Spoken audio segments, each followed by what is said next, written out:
Hello. Oh, I have to disable the other chat like this. Hello, hello, everyone. Hi, hi, hi. Bit of admin we gotta go through as I am fielding this double stream situation. Soul is here, opening up with a wallpaper change right off the rip. Love it. You know the drill. Let me get some music going for us. I did move my music browser to Brave, so ads be gone. We simply can't have that here. Okay, give me just 1 second, Soul. Make sure everything is good. I have a lot more things to look at now. This chat, the dashboard is here. That's broadcasting fine. None ads, pure music. You're listening to Runehawk 97.0. Okay. What do you got for me? Yeah. Yeah. Did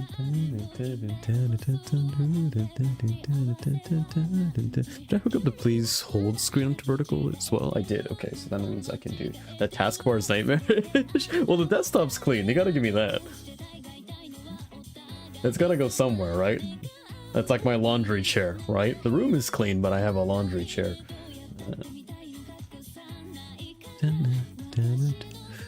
So, pictures into... Actually, we'll just throw this on the desktop for now.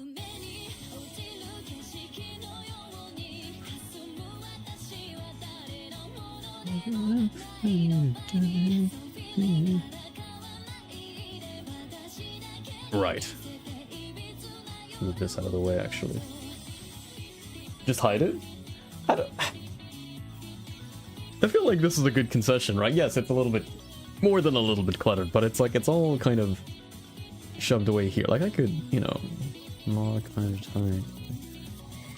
So task view button. If I hide it, I'm never gonna find it again.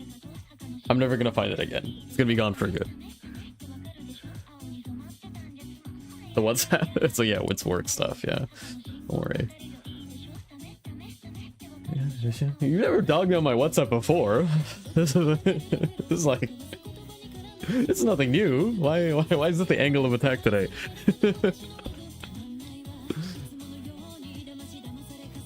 You chat's kind of ass. Well, here's the thing. Here's the downside. I can't make it transparent because I'm using an alternative extension. That's the thing, right? But it's the only way I can get this multi to work with this configuration. It makes more sense in sources and in vertical, where it's baked into the scene. On main here, yes, it looks a little bit out of place. I agree with you. I don't know the solution. Like if I switch to like, if we go slice and dice, like it makes more sense here, right? And then you have the game and it's on the side and it's like, it looks fine. But yeah, I don't know. I don't know what to do for main. Am I supposed to mod YouTube stream too? Oh, you can. I don't know how that works. I've never modded anyone on YouTube before. Well, the idea is that you shouldn't have to have it open. Like as a moderator, you can just watch one stream from Twitch, and then you can do all your mod tools there. I also don't have well, I have a bot set up for YouTube. That's another thing. The commands are only set up for Twitch. So there's still work to be done. Okay, but back to the modding question. I don't know how to... Can if you want. I have 2 screens. You are... Halo. Good morning to you. Background tab and such. Yeah, for sure. Let's see. Sorry, yeah, still have a lot going through my head in terms of how I want to set this up. Today is mostly like a stress test, right? Like I did a tech test a few days ago to just get the groundwork set up. Today's the first day where I'm just gonna kind of field it and make sure, like on a functional, technical level, everything works. And then I'll take feedback as well in terms of, you know, because like, yeah, I agree. Like the chat is like, you know, I do miss the transparency, but we'll see. If that's the only chink in the armor, then everything else, I think we can live with it. The lone red moonlight. Take out a bank loan. Ooh. Adulting, Monka W. Yeah, I still have to get a new debit card. I've been paying for like everything via credit, which is like not a big deal, but there are some places that will charge you a tiny little service fee for credit, and yeah, I have to call the bank. One of those things, it's not a big deal to call the bank, it's just like, you know, why haven't you subbed tier 3? Now you're asking the hard-hitting questions. You have time to go to your day to take out a bank loan, and there's no tier 3 sub? Please do not tier 3 sub. I cannot imagine using that much money on a streamer. Just be here, bring yourself. I gotta get new ID, debit and credit cards? Oh yeah, yeah. Yeah, you don't want to be caught without when you need it most, right? So, yeah, like everything's fine, but I do need to do some housekeeping. IRL housekeeping, yeah. Right, okay, so, just gonna keep checking on things constantly. Stream health is good. More tasks. On the Discord as well. And where's the... Can I see a viewer list from here? Oh, I can do it like this. Sorry, I have a lot of things on the side I'm looking at. Looks like we're okay though. Great. So today, I don't know, I feel like dipping back into Wild Frost today.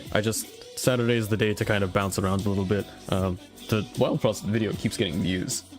And then, you know, it's weird to like have a guide on my most popular video is a Wild Frost video, and then I don't make Wild Frost content. So I just feel like I'm due for one. I feel like I'm due for one. So here we are today, showing up. And then probably Darkest Dungeon next week, on next Saturday. And then Sundays will always be Sunday slicing with text mod and stuff. That's too fun. We had a good group going with the text modders coming in, so I like doing that. At least with the new credit card I'm getting will not have fees for withdrawing monies in foreign countries. It will only have the conversion fee. Ah, that's a nice boon. Yes, all little extra service fees and whatnot, all the little ways that it can skim off the top. I insist on words today so you can keep up with the list. Ah, right. Sorry, I missed your comment earlier. You did say you encountered some good words as of late. You added 5. Well, yeah, I only go through about 5, so yeah, I gotta keep pace, yeah? Okay, we will in just a minute.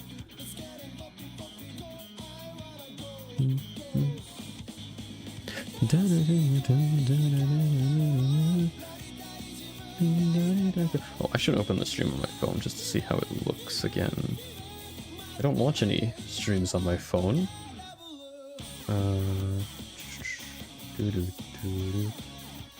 there he is.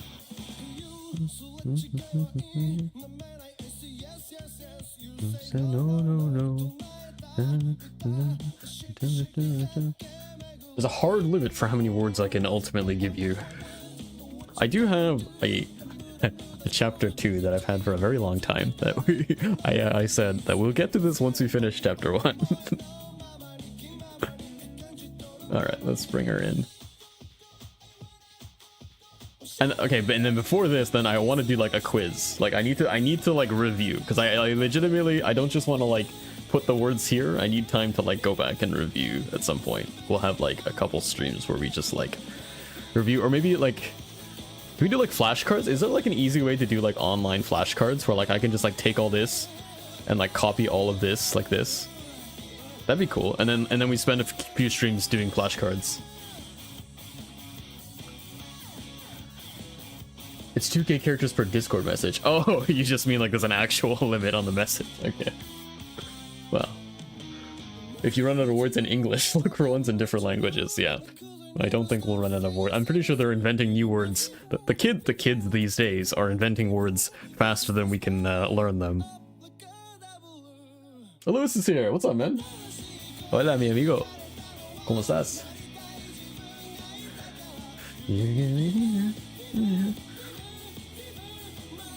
Oh, the chat is like floating a little bit, huh? On the...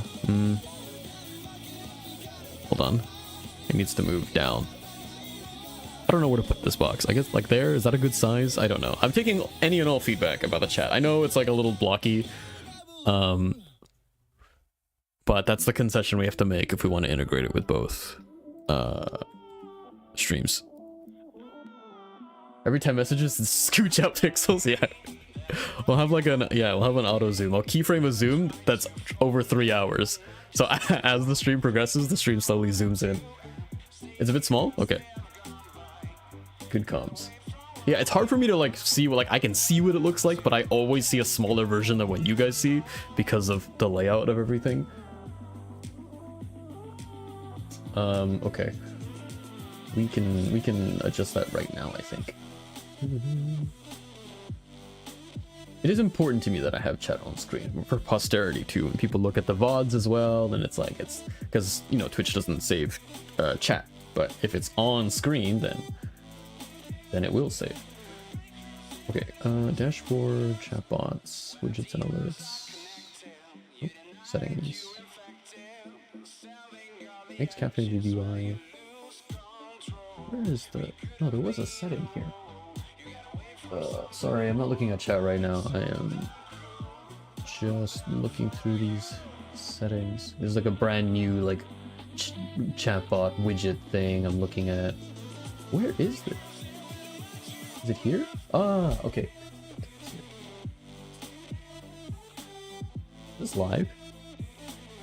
I crank this up. This. It makes it bigger for me here. But will it make it bigger for you guys? Is chat bigger now than it was before? I can't tell. Let me refresh the cache. I actually can't tell if I made it bigger. Okay. 50% of the stream layout now. No mic, no camera, just chat. It's just a block of text. Let it run itself. Right.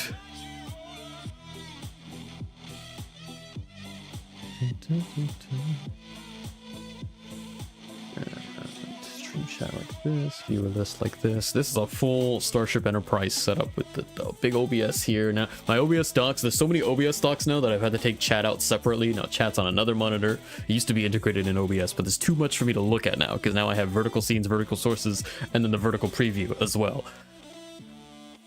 So, hello, I have no new news. No news to report. No news is often good news, I've learned. When people have nothing new, because that means like everything is fine and it's okay. And it's like, that's good. Not every week needs to be a new drama, you know? No news? That's good. School's back to kick your ass? Oh, that's right. I think, yeah, my siblings went back to school. That's right, this week. Old Greek curse was, may you live in interesting times. May you live in interesting times. I certainly think I do, for better or for worse. I feel like... Yeah, I mean, every stage of history was interesting, but that's so broad a word that I feel like that doesn't really mean anything. But I appreciate the sentiment, though, yeah. Just keep moving, keep doing, keep learning.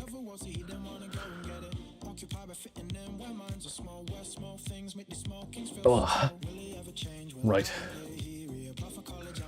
Yeah, so today we'll be doing a Wild Cross run, and then tomorrow will be text mod. I don't know what we do for text mod. So, Lewis, basically, like every Sunday, I think I'm just gonna like do text mod stuff. It's just a lot of fun.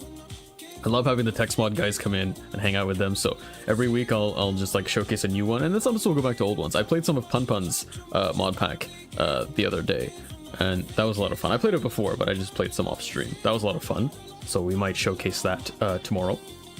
So, Town Crier, my social media manager for Slice and Dice, Lewis, I implore you to gather the troops on Sundays. Saturdays you don't have to. Saturdays we're just out here learning words, which we will do presently.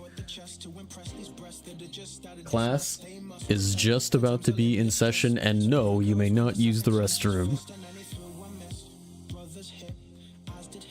There's a few you haven't tried from the list. Yeah, I mean, there's a lot of new ones too, right? Yeah, for sure, for sure. Talk too much, just probably give it up. You are banned from the restroom. temporary temp banned from the restroom. Not until we finish these words. First word of the day, check it. Don't forget it. It's called indolent, and Soul made a point of saying not insolent. It's not a spelling error. So this is indolent. Indolent. Does this have anything to do with indulge? Nope. Adult? Like a bit of a simpleton? Adult? Indolent. It sounds like a not pleasant thing. On the scale of pleasant to not pleasant, I'm gonna guess this is not pleasant. Wanting to avoid activity or exertion. Lazy. That's like negatively connotated. Lazy. From Slice and Dice? Shit. Everywhere I go. Wanting to avoid activity or exertion. Indolent. That's a good, simple, useful word. Someone ban mentioned me. Indolent. I like this word. Lazy. Oh, y'all remember bivouac? That was a good word. Flashback. Last time on Runehawk stream. Bivouac. It's a good word. Second meaning? Of a disease or condition causing little or no pain? Oh, well, now that's throwing me for a loop. Why do words have multiple definitions? That's not fair.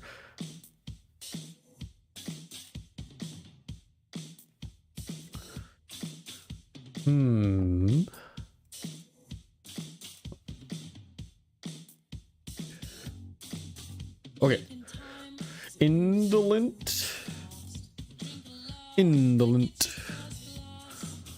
Our next word, friends. Pay attention. Truant. Ooh. Is this like truancy? Like a truant officer? Truant. What does that word mean? I don't know what it means.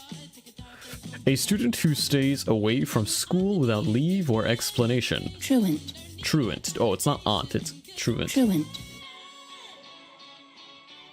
Playing true is like playing hooky kind of thing. Neglecting duty. But isn't there another? What is a truant officer? Oh, okay. A school officer whose duty is to investigate the continued absence of students. Oh. They go to parents' houses to look for kids. Monka W. Stay in school, Lewis. Stay in school.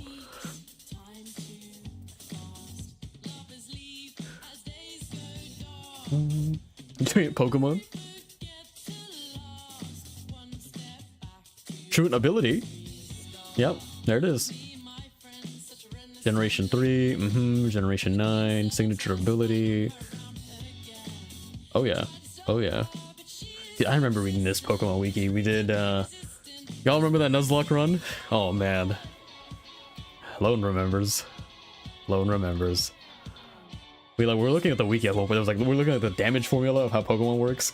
How, like, the Pokemon damage formula works for, like, critical hits, super effective hits, and I was like, I was confused. IRL. There's a lot, actually, under the hood of Pokemon.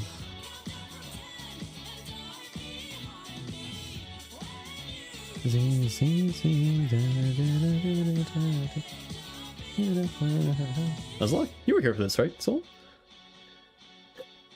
Actually, my timeline's all messed up. I don't know, like, when the different arcs of our stream occurred and who was here for what. I genuinely don't remember. Sorry, ooh, where's the music?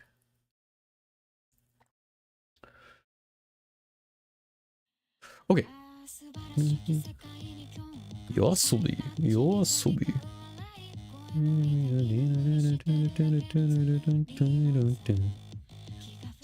Okay, right, we didn't write Truant, my bad. Wait, you actually weren't here for Nuzlocke? I genuinely don't remember. Like, I don't know if you're trolling me or not. But yeah, we did a Nuzlocke. Well, okay, we attempted to do a Nuzlocke run for Pokemon Black and White. And then, that's what I was waiting for, Lone. Yeah. We have, we got a good way. I think we got, almost to the Elite Four. I stopped because it got really grindy. Like, we got set back a lot. I think we got almost team wiped once or twice. And It turns out it's really difficult when you don't know what you're doing about Pokemon. Oh yeah, those rules. We still have what Nuzlocke commands do I still have? Was that an Immigrant Link? Is that still live? Hold on, this is the... Let me mute this. We have collections about this. We had a whole... Where's the rule list? Did I pull it up on screen? I made a whole graphic for this. No, we had this in Discord. Sorry, I'm committed now to finding this. Pokemon pin messages. Ah, yeah. This is our rule. We did this every Saturday. And these are the rules. It was an easier version of Nuzlocke, and it was still hard. I made it easier for myself, and it was still hard. But it was fun. It was good fun. Yeah. I couldn't keep up with the grind towards the end. But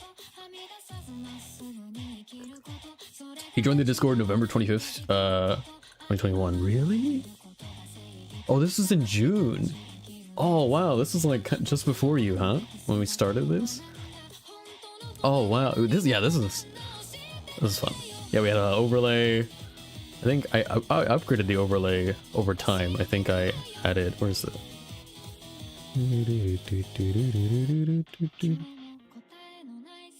Let's go here. Oh yeah, we just added some of the Pokemon in the party around. It was like a badge overlay. Yeah, it's fun time. It's a fun time. It's a fun time. Webcam era. Maybe you saw bits of it? Yeah, I don't know how long this went for, but wow, 4 years, huh? Yeah. If I were to go back to a game like this, it would be Cassette Beasts, though. Cassette Beasts was so good. In terms of like a monster catching game, the way it like... Yeah, dare I say, reinvent the formula of the monster catching genre. It was so good. I would go back to this one. I know I had a couple of updates to this game. Like the fusions, the way that elemental effects worked, the quality of life stuff, like just having the type chart like baked in, like you can see it in the battle. I think you should play your recommendations instead. I have so much to play. I have so much to play. Tunic was great. Outer Wilds, of course. Halo. Yeah, dude. Alright, sorry. Just going way off topic here. I apologize. But I think you should stream more daily. I wish I could. Seriously. If this was financially sufficient, then I would drop everything and I would just do this every day. Yakuza Cabaret Club. That was one of the that was eons ago. Wait, 4 years? I've been streaming for 4 years? I don't even know, dude. So then Yakuza was before this. Wow. I don't think I have collection for that game, unfortunately. I know I have a few clips from Yakuza. Demons! What's going on, man? Happy Saturday to you. We're just doing a little bit of a nostalgia trip. We talked about Pokemon a bit because the word of the day was Truant, and then we saw the Pokemon ability Truant. That got us talking about Pokemon, and then now we're in a bit of a minor rabbit hole. Yeah, guys, listen. You want to get some funny moments? We actually have some really. I think you can actually. We have a command for that. Oh yeah, that's automatically sorted by top of all time. If you just want to see some funny moments from the stream.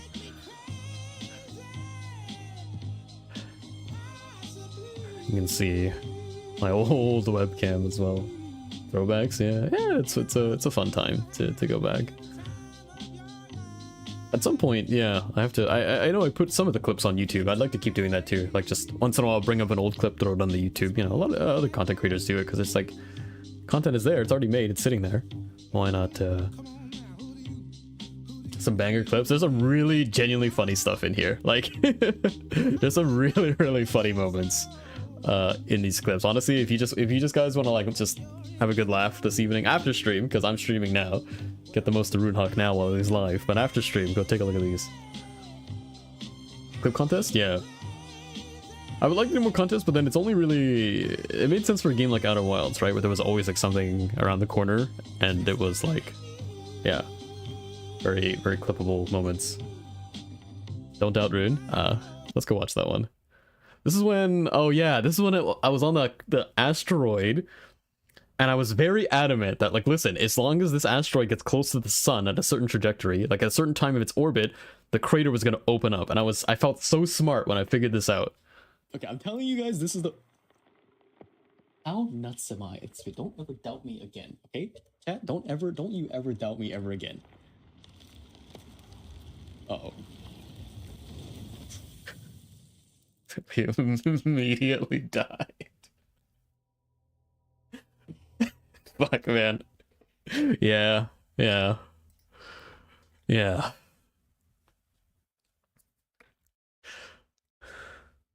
need the cam back. I know. We need the cam back. I know. It's a little tough to be cam ready week to week. But yeah, some great stuff back in the day. The beard, yeah, the beard's still rocking the beard, still looking sharp. Don't you worry about that. No one ever doubted me again.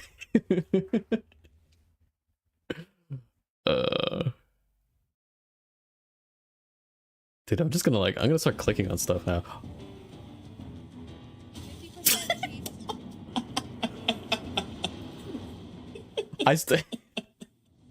Dude, what happened? I still don't know what happened in that scene. I don't know how Axe died. We made this jump about 20 times before. We failed this section so many times. That was the first and only time he just face plants the ground and he just dies instantly. I don't know. To this day, I don't know how he dies. We did it before, we did it after, he was fine. But that specific time, he face plants and explodes. Fuck.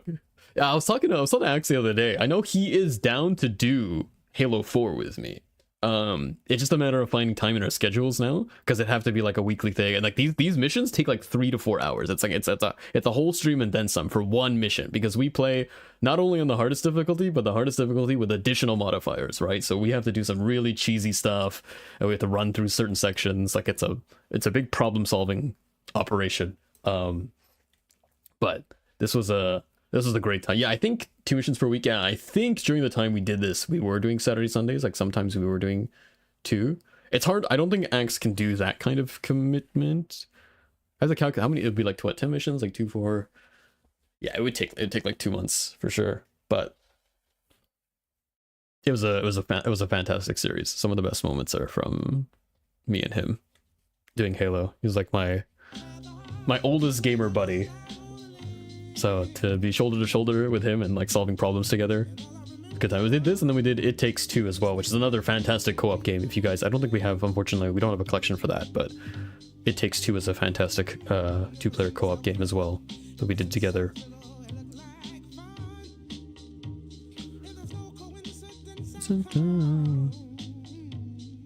Right.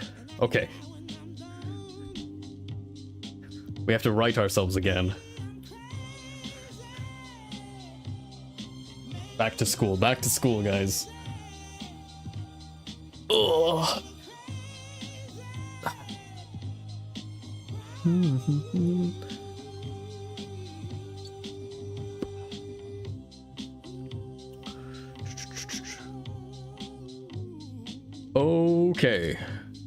Okay, the next word is Discord, direct messages, soul. Goropism. Goropism. Use Wiktionary. Okay, I will. You forgot the most important clip? Uh-oh. Which one is this one? Can I copy this like from this chat actually? Oh, it does work. Which one's this one? Ah. We kill dogs and we slap birds. That's what we do on the stream. Yeah. What did it got long? It was Dropkick Women as well from Grifflands. Yeah, that's important. We can't forget about the women. We can't forget. We kill dogs and we slap birds. That's what we do. Kill dogs, slap birds, dropkick women. Those are the 3 things that we do on this stream. Wrong result? Oh, okay. Alright, I definitely will not continue to get sidetracked. Oh my god, it's my laundry. I literally just won't get sidetracked. That's my timer for my laundry. Wait, but I still hear it. I still hear it. How long does it take to dry stuff? My god. It must be just like a couple more minutes. Okay, I set it preemptively. In a few minutes I just have to take stuff out of the dryer. This one? Okay. It's been like 55 minutes. It's been like, it's not even that. Okay, sorry. Loman sent me something. We kill dogs and we drop kick women. There it is. I've expanded my repertoire now. I'm no longer just a dog killing stream. Right. Just in case anyone, you know, when people ask like, what can you describe the stream in a couple words? Like, what's the hoo-ha? You know, what's the deal with the stream? You have a few parameters you can use to explain for the new blood. I think it's important. This is the only Yakuza 0 clip I have. If you want to check the date.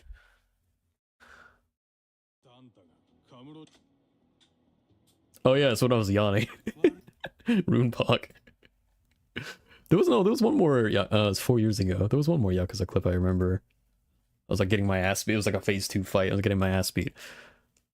Wow, so this was like the same year as... must have been just before Pokemon. I don't recall. You remember seeing some Yakuza gameplay? Really? Wait, hold on. The timeline doesn't... Yakuza came before Pokemon, but Pokemon was on June of that year we established, and then Soul said they joined November of that year. So how... I don't know. 4 years? That's what I'm saying, man. That's... Ooh. Nah. That's wild. That's wild. Good times and bad times. Actually, well, 90% good times. I don't think I've had, like, when I say bad times, it's like, have I had a bad moment on the stream? I don't think so. It's all been good. I mean, there's been streams that I've popped off more than others, but there's never been a time where I've streamed and be like, oh man, you know, like I've never regretted streaming. You know, I've never had any...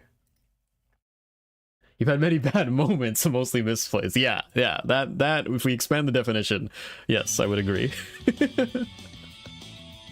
I would agree. Oh. Sorry, they keep pausing the music. Can you please say War Climbs Uwu? There, I said it. I'm not happy about it. I think Axe turned this into a soundbite. He played it in a Discord call with me once, and I was like, what? It tripped me out because I didn't know that Discord calls did that. Like, you could have sound bites. Dead Cells was fun, too. There was, like, a streamer integration thing where, like, chat could mess me up. Not that I needed any more of a handicap, but, you know.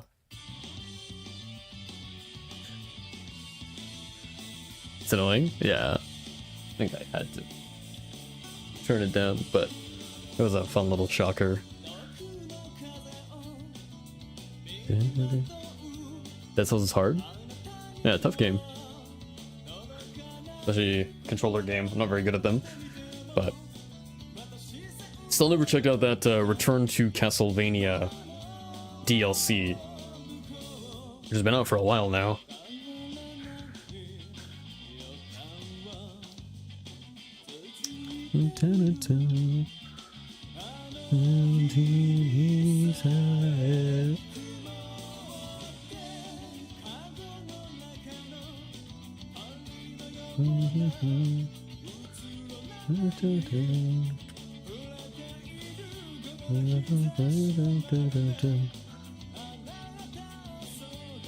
Groupism.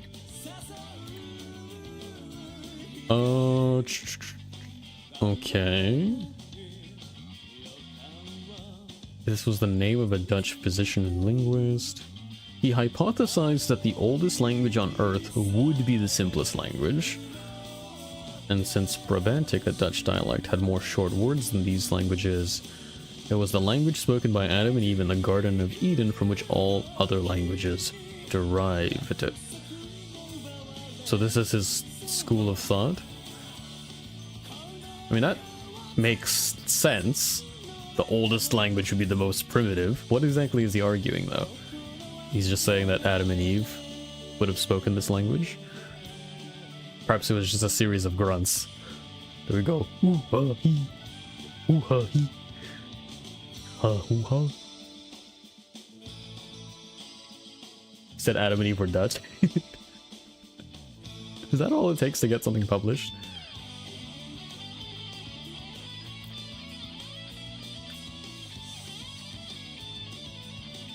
Mm-hmm. To Goropies. This is really good. Thank you. Thank you so much. Geotropism. That's not the right word. But I'm getting the feeling that this word will be more interesting due to growth towards or away from Earth. Never mind, it's pretty much the same amount of interesting.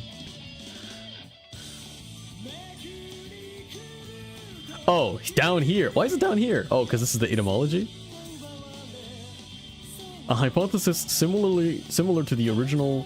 God, I can't speak. A hypothesis similar to the one originally propounded by Gropius, which is now discredited. Alternatively, an absurd etymology proposed as part of such... So we all just slandered this guy? We discredit his work? His life's work? And now we attribute his last name, his name, to discredits? We slandered this guy. We absolutely just buried him. He's forever slandered for making up stupid nonsense. God damn. They hated him because he said the truth. Man, he was cooking, bro. I mean, he didn't really cook. He didn't really cook much, but I don't know. There's not a lot of. No, bring him back, bro. What is he? Look, he was born in. He was born in the hamlet of Gorp. Sorry, that's my laundry. Hold on.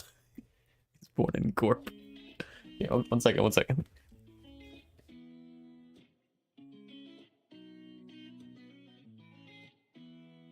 Empty mansion in the ranges off the coast is the vibe now that I feel inside my soul. Like a spider, there's a web that you have wove. There's a heart now where there used to be a ghost. And ooh, yeah, it's making me uneasy. Now I hear sounds in the hallway, rocking chairs. I'm moving. Okay, we're back. The dude came from the Gorp.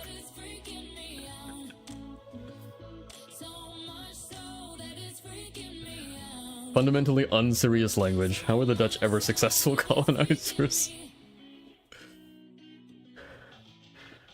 The Gorp. The Gorp has spoken. Hark ye. Listen to my words.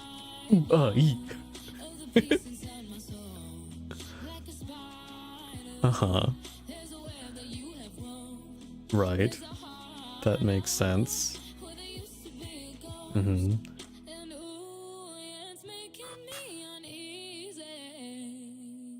Yeah, he didn't do much, huh? It's alright. Listen, swing and a miss. Alright, not everybody's gonna be lauded on Wikipedia. Some, you know, what is legacy anyway, right? Even the greatest people of all time, they'll be dead and buried in memoir and in body in 1,000 years. Even Gorp. Oh, this is in the Netherlands. Belgium. I had a beer from Belgium on New Year's. Nice beer. Kind of fruity.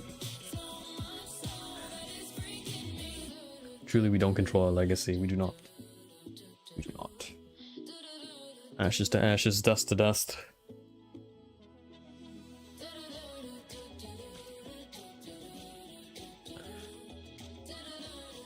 Gorp. Stand back. I'm ready to Gorp. Right. Okay. Well, listen. I don't think any other... probably the first and last streamer to ever get a shout out to my boy I forgot his name already. Johannes, or maybe it's like a Johan. Oh, it's definitely like a Johan situation, right? Johannes, Scorpius, Goropius. Man, names were so cool back then, man. And we just got like Ron and Stan and John. It's all right, but man, oof. You know, like we had Johannes Goropius. Like you could just yell that in a town square, you know. And people would be yelling, they'd be opening their blinds and they'd be like, what? Oh. What ho? And there'd be a brawl out in the town square. English names suck. I agree. Okay, sorry, one day we'll finish these words. Jesus, I can't even get through 5 words. Okay. This was a lot. We got a lot to link actually. So let's go back to I lost the link. Here.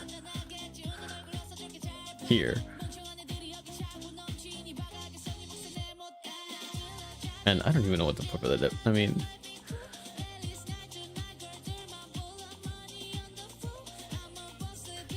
fucking not the Goropius guy again in trouble out in the square. It's like, not again, bro. It's the 3rd time this week. Always on his bullshit, right? Always on his bullshit. It's like, yeah. We get it.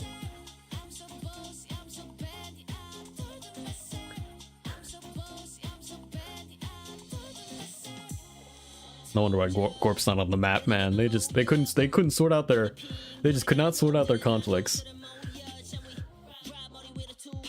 A stint in their progress as a nation, as a civilization. They just couldn't get past every Tuesday on this bullshit. All right, man, we're moving on. We've gorped enough. This has been more than sufficient. I gotta stop saying that. All right, we're moving on. Okay, folks, let's do like 2 more words, yeah, and then we can get out of here. Next word is verdure. Verdure. That's what I said. Verdure. Lush green vegetation. Or perhaps the color of freshness. The greenness of growing vegetation, also such vegetation itself. Verdure. This is like a J word, but English refuses to use J's where I think they should use J's. Verdure. Merger. Ledger. Massage therapy. Shay. Okay. Good clean word. Happy with that. We don't have to do a deep dive into this word. I'm just happy to take this as it is. We'll do 2 definitions actually, because I feel like we'll do like this.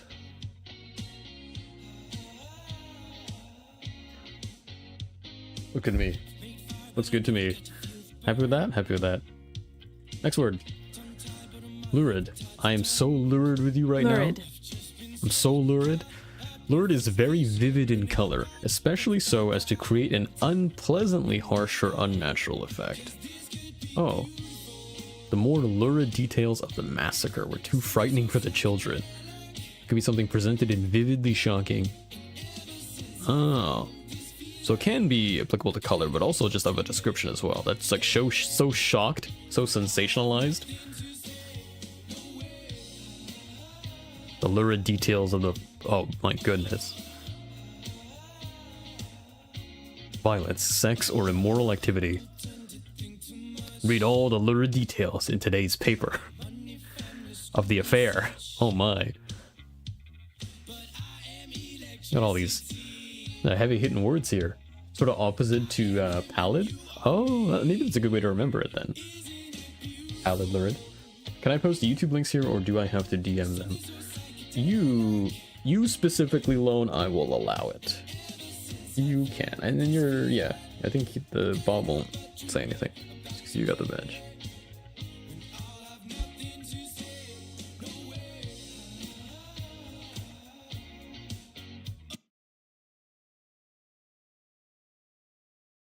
What is this? That's right, they up and moved across the channel to a town called Leiden, which I'm sure you all know and love as a little slice of heaven between Voorburg and Hoofddorp. Listen, Dutch people, you stop sounding like that, I'll stop making fun of you. Fingers crossed behind my back. You're never gonna be stopped being made fun of. I'm never gonna leave the Dutch alone. So fine, that's right, they up and moved. I'm never gonna leave the Dutch alone. I haven't heard a JonTron in a minute. Something like this makes me wish I had a green screen. Yeah. Yeah. I agree. I agree with all of it. Very good. Let's go put this definition in.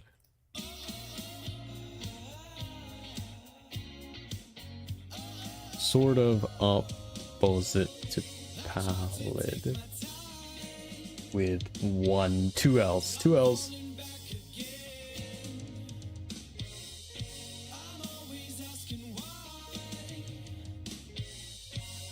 Always in my head.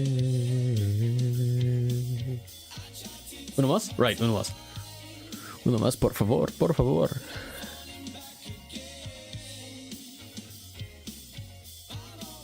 Vale, venga, vamos. Ooh, I like the sound of this word already. We got ourselves perfidious. Perfidious. Perfidious and ferb. Perfidious. Deceitful and untrustworthy, a perfidious lover, treacherous, duplicitous, deceitful, disloyal.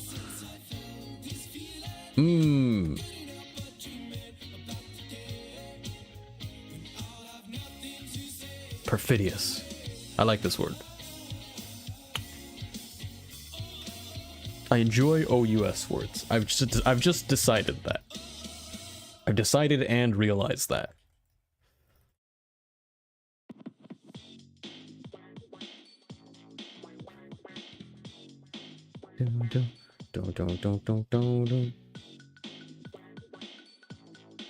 Good. Great. Let me hold on. Get something from the fridge. 1 second.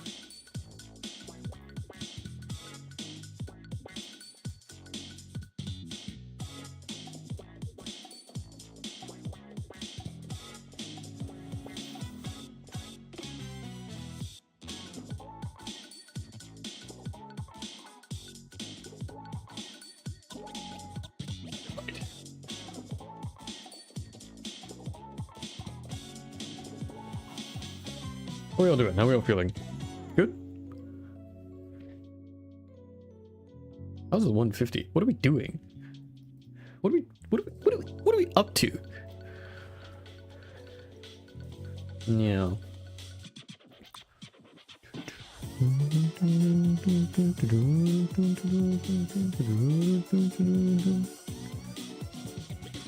50-minute ante. Yeah. Really up the ante on that one. Really up the ante. Alright, sorry. Bivouac. I can't stop thinking about bivouac. And that wasn't even Soul's word. That's the thing.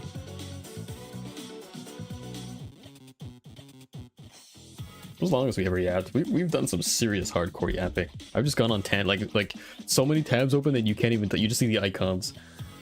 It's always a good like history of like how like new people tune into the stream and they're like, why does this guy have all these tabs and these words open? Like, what is he doing? Where is the video game? I don't know. Still looking, still searching. I need like a rune yap emote, you know? I do so much goddamn blabbering. I need like a yap, you know, just like a bird that's just this big beak. Yep.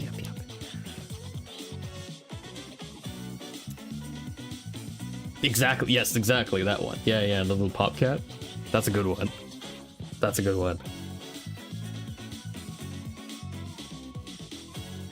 Am I allowed to have animated emotes? What's the deal? Like, what's my permission level as an affiliate? I don't even know. I don't think I can. Can I? Partners. But what about not partners?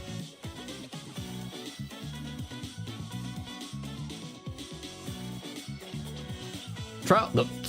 The trout. The left hook on the trout. Why does this article take so long to load? Dark Reader is slowing down Firefox. Oh. Okay, get ready for this flashbang. Flashbang out.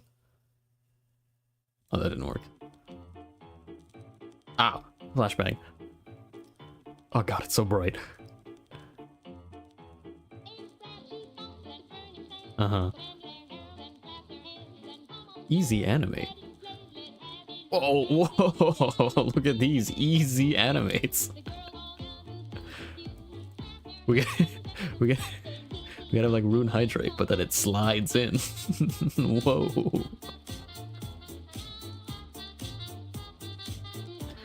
Whoa.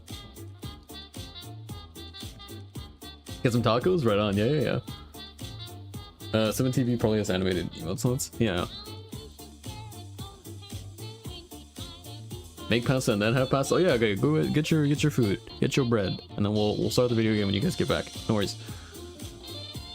Yeah. Good luck, have fun. Thank you, Soul.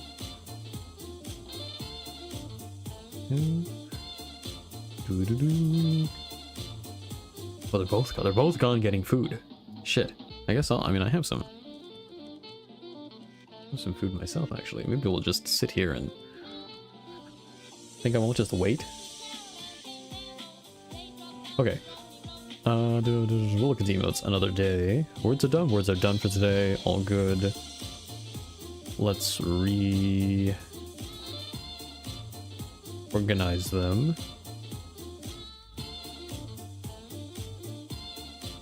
Like such. Very good.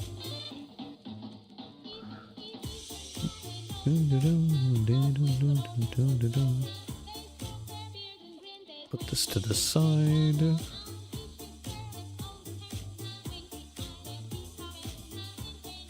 Right you are.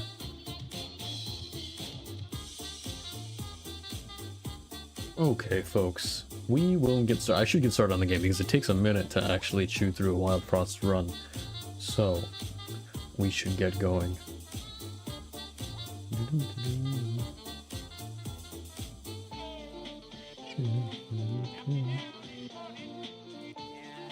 Okay, Steam.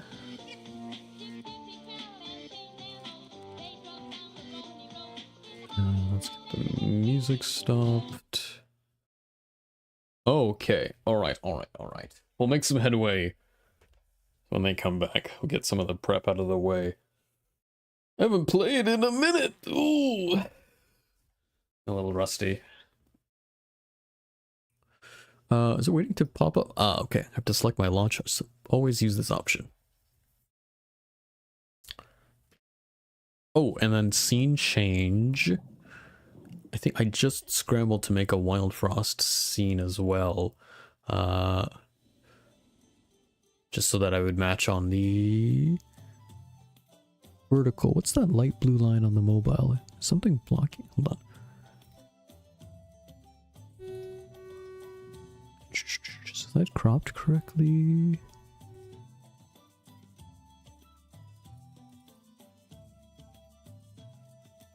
Okay, why is it not showing on the screen properly? Hold on.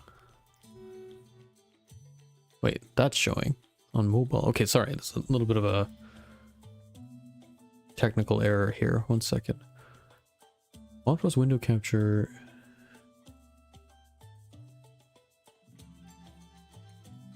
Wait, so where's this Wild Frost coming from? Oh, it's the display capture, right? It is the display capture. Ooh, okay. So then I need to grab a display capture for my...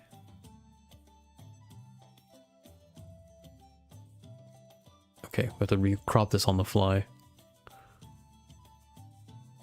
Oh, jeez. Hold on, what are the parameters? Okay, let me get the exact...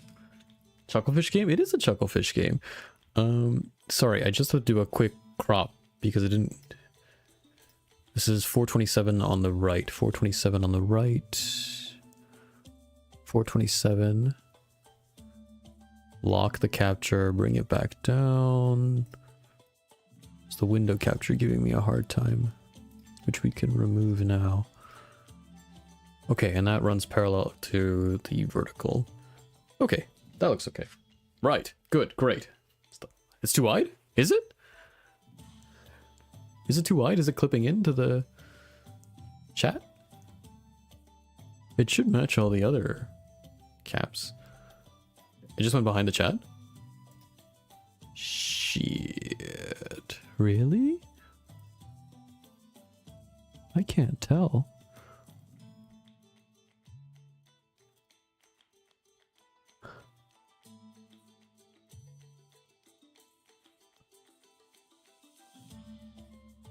It looks good to me, but then is there a way I can easily tell where this is a cursor, right? I don't think it's behind the chat. I don't think we're missing any pixels. I still see everything here. The cursor on the right side.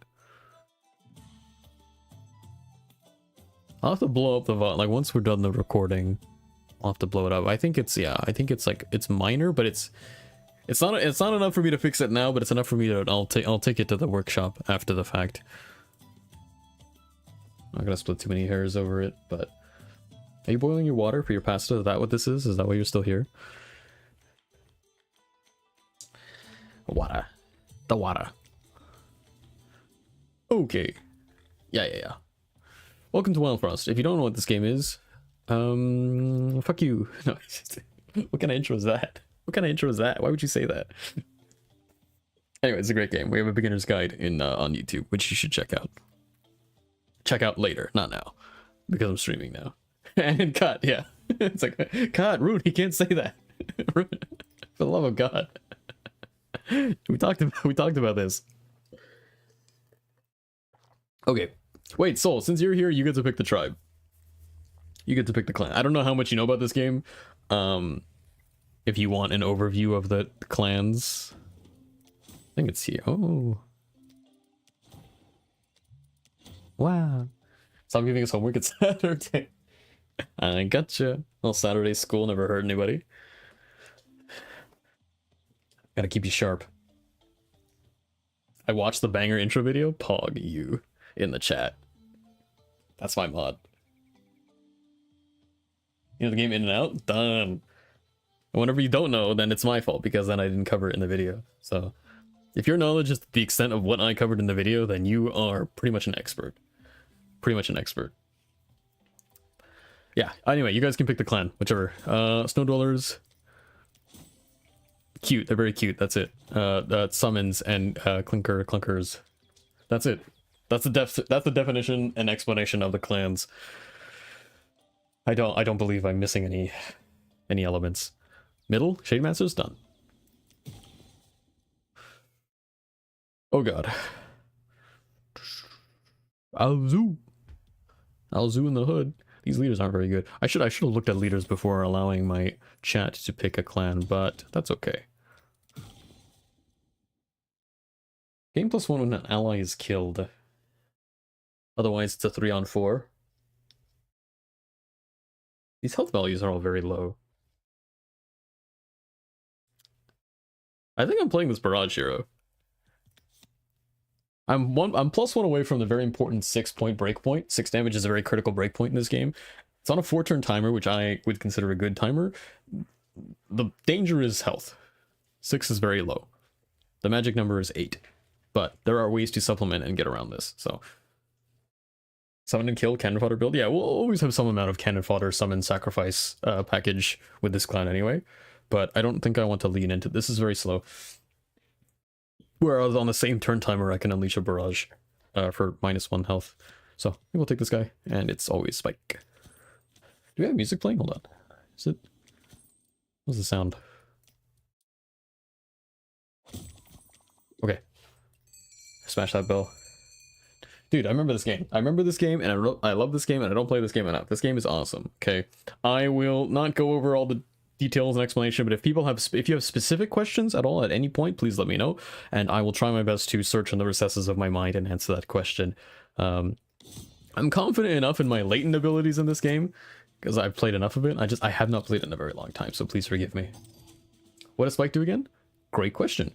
Spike is our pet today, and what Spike does is that he has no proactive attack, but he has this teeth ability. I should right click him here, and he reacts back and does 2 damage every time he is attacked with 7 HP. Okay, that's all. So he reacts to damage. He is, in my opinion, the strongest pet in the game because he allows you to set up multi-kills in the early game for money, and in the late game there are specific tech fights that he can counter very easily, which I will try to demonstrate contextually. Keyword tier list. I do need to make more like guide / educational content because I feel like that's like timeless, right? People like that kind of thing. I don't know, I feel like it's maybe too late. The Venn diagram of games that I'm good at versus games that are relevant now enough in the market for people to care about are like, I don't know how, there's not much of a Venn diagram, right? Because like Wild Cross is like been and done, right? This game is not getting any more updates. It's like the updates are through the modding community. So for me to make educational content now for this game is like, I don't know. Then again, I say that, but then again, the most popular video I've ever done was a Wild Frost guide. So it's like, good tank? Yes, a very good tank. Yes. Beard care guide video. Can you imagine all of a sudden I just come out with like a full screen webcam, like how to take care of your beard video. Just no, no explanation, no preamble, no announcement. Just bam, right on your feed. You just see my face, and it's like how to take care of your beard. Okay, sorry. We'll play the game.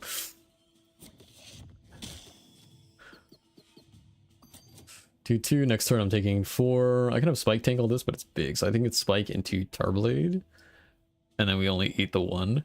And then Gong we don't have to worry about. I honestly love that. I think we do it like this, because I don't want to aimless into the smackback. Yeah. We have exactly 2 Tarblades.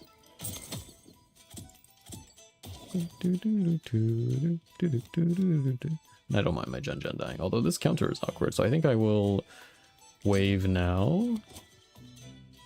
Yeah, and we'll flush out the top row, pick up a double, I think. Methinks. And he doesn't smack back because he dies on board. Now the question is, do you redraw or do you pop the Blizzard bottle? And I think I'm happy to throw the bottle out. I want to make money. This is not the good fight to make money. There are 3 early game fights. This is not the fight that you can make a lot of money in, alas. We can purposely keep this thing alive if you want to set up double kill potential. But we don't have a high HP hero to really do that. Unless I summon Junjun now to eat this.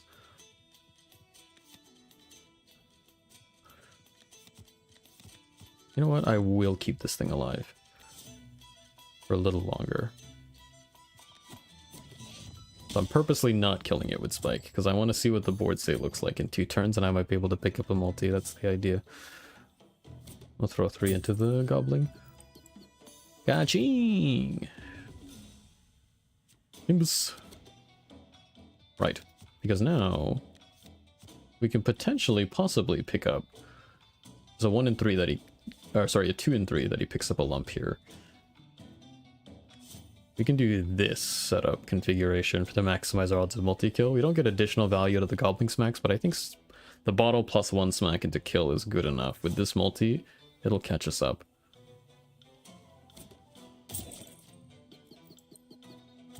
Ah, we low rolled. That's okay. That is okay. Nothing in this hand.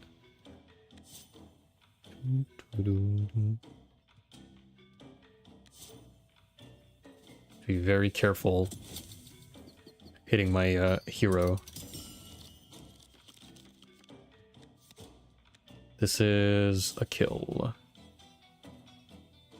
Ah. I have to slow down because Wild Frost is a game where you make one mistake, it's over. Slice and Dice, you can make a mistake, get a hero killed, they come back in the next fight. They're half HP, but you can climb out of the mire. Wild Frost is no do-over. You lose your hero, that's it, man, that's it. Right, you got double treasure or you got money charm. I like the bottom path. Getting items, getting heroes early gives you foundation for your run. And charms are weaker early because of the way that the pool works. Slice and Dice guide when? You know, I thought about a Slice and Dice guide. I'm very don't want to say nervous, but it's like Slice and Dice is a game where a lot of people have figured a lot of stuff out, and there's a lot of people that are much better at me. Like if I make a Slice and Dice guide and like the book club guys look at it and like look at this fucking, you know, so I'd have to do it in a very way that's there's a lot to cover. There's a lot to cover, and I don't know how technical I want it to be. But I have thought about it. I want to do something educational for Slice and Dice, something that's good for beginners, but there's a lot of technical nuance that I want to cover in a way that's not overwhelming for a new player.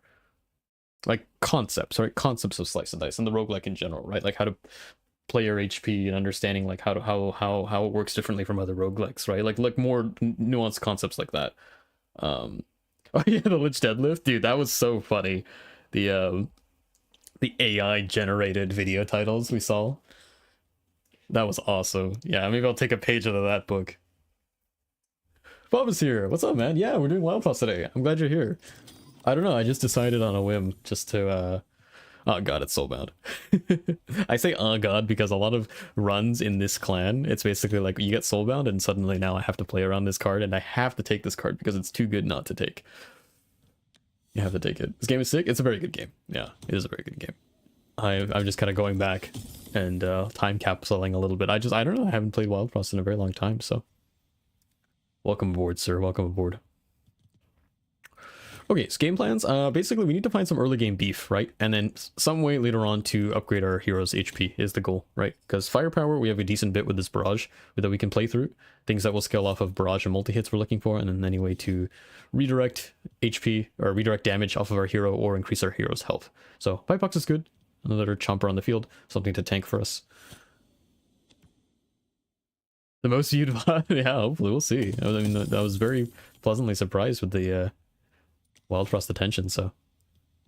The Wild Frost curse? I know, yeah. I have to do content for this game. I feel like I owe it to people, because it's like, wow, that's a cool guide. Let's look at your Wild Frost videos, and I have like nothing, basically. So, I feel like I owe it to the man. Nova came out in the last update, and very strong. Very strong. Turns out these hit all enemies thing, there's a lot of ways this scales well into the late game. There's a lot of ways that you can break this character. Otherwise, Foxy's very solid. I'm cooling off on Foxy in this setup just because I have already a hero that can scale off of like damage multipliers, right, with the barrage. No, normally I'd snap up Foxy, but I'm eyeing Nova here. So, have you played much since the newest update? Are you talking about Wild Frost? I've played barely any Wild Frost. I played, well, yeah, when the update came out, I made like 3 videos, right? Like there's only like 3 videos on the channel. I made the guide, I made the 3 videos. And then I had maybe 1 stream, and that's it. Then I got on the Slice and Dice train, so that's why I feel like it's in due time for some Wild Frost. Let's do it. So also, yeah, so basically WinCon 1, playthrough hero, WinCon 2, find setup for Soulbound. Yeah. That's the idea. What's the big idea?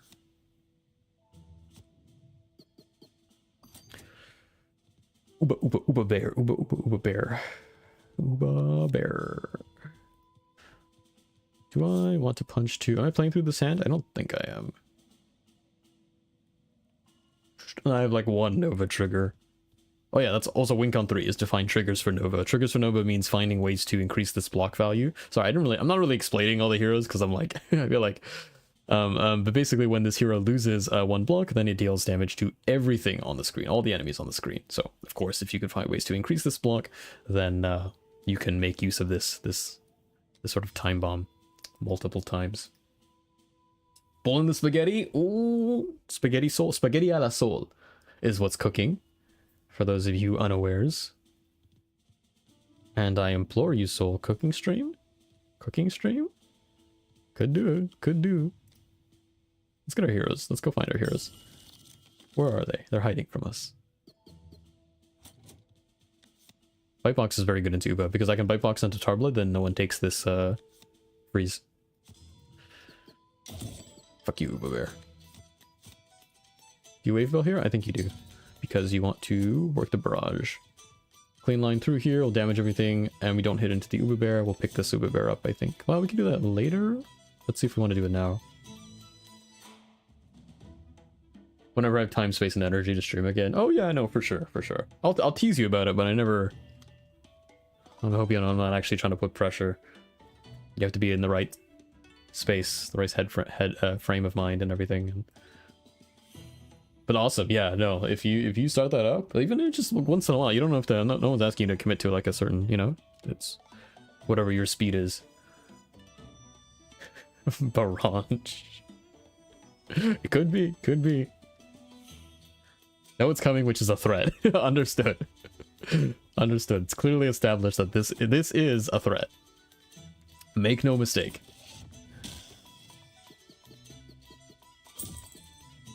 Good damage on the board. You can pop... Check this out. If you throw Nova down now, I get a 4K. I think this is the best use of my Nova that I'm getting here. I'm losing the block, but that I'm picking up 4. And money is good. I like money. That is all. Kaching! And the freeze doesn't matter on Nova. Eat the weaken. This is 5 into spike. It's a lot of damage into spike, so let's not take that damage, actually. Let's do it like this. It was a good couple turns, making use of all the resources we have. We have Barrage set up for the incoming wave. We can now throw down another summon if we would like, and I would like to do that. He'll come with a full dinner only if you come over. Find me and you will get dinner. Everything is a thinly veiled threat. It sounds quite, it's a lovely gesture, but there is a thinly veiled sort of connotation there. Unfortunately, I'm missing one Tarblade to pick up a double here. I'm just trying to figure out if I want to stall for a multi-kill. And I think I do. How am I eating this barrage when it comes on line? I can eat a barrage.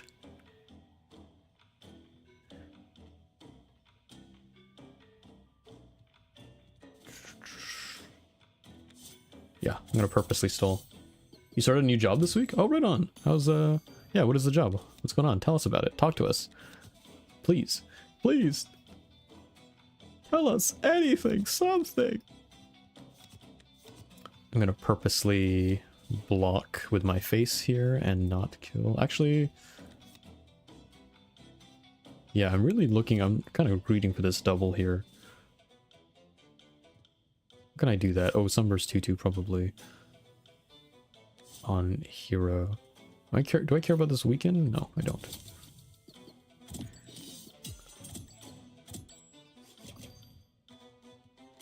And now I've got 4.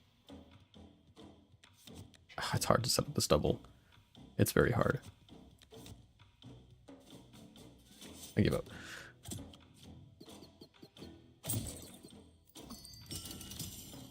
And we'll do it like... yeah. This.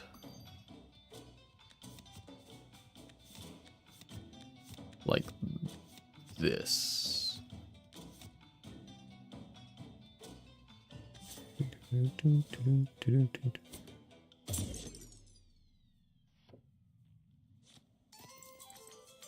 I was supposed to kill the bottom thing. Amazon automation programming. Uh-oh. Rise up. The uprising is upon us. Hey, it's a bling bank.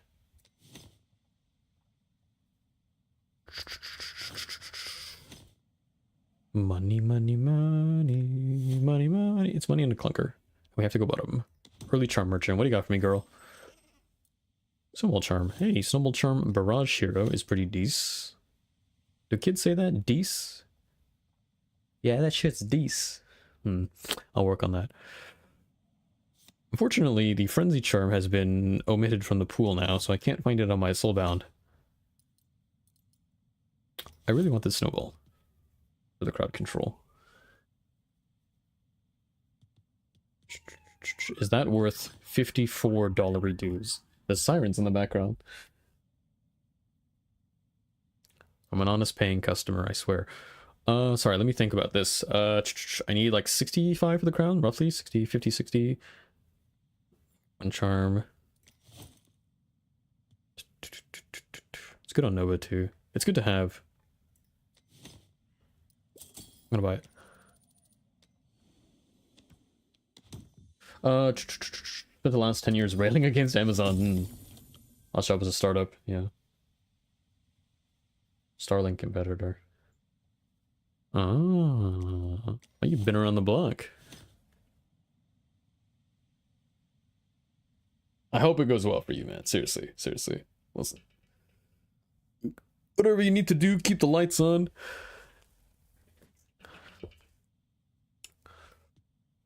Chrono, fallen off on Chrono for sure, and board space is now going to become a serious issue with the double clunker pickup. Slapcrackers, still advance for Durian Charm. I remember all the little combos and setups. You can also put Snowball on this too. Otherwise,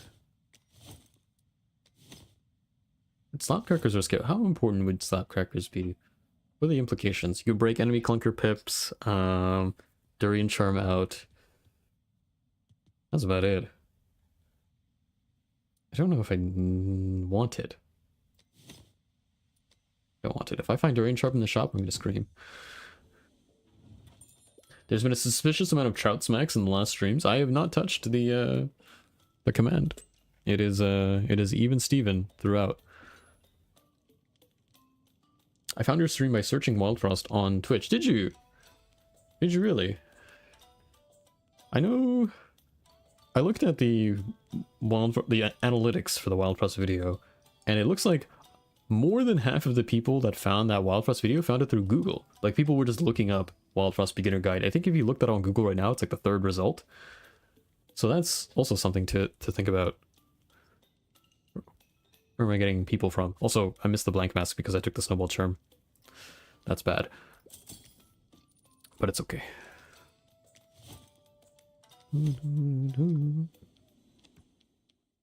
Bamboozle. No Infernoco.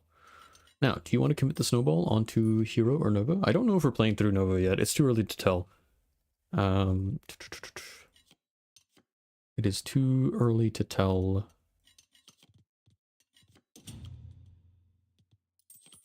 But I'm a little worried about this fight.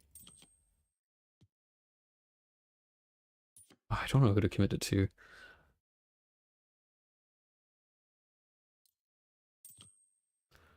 What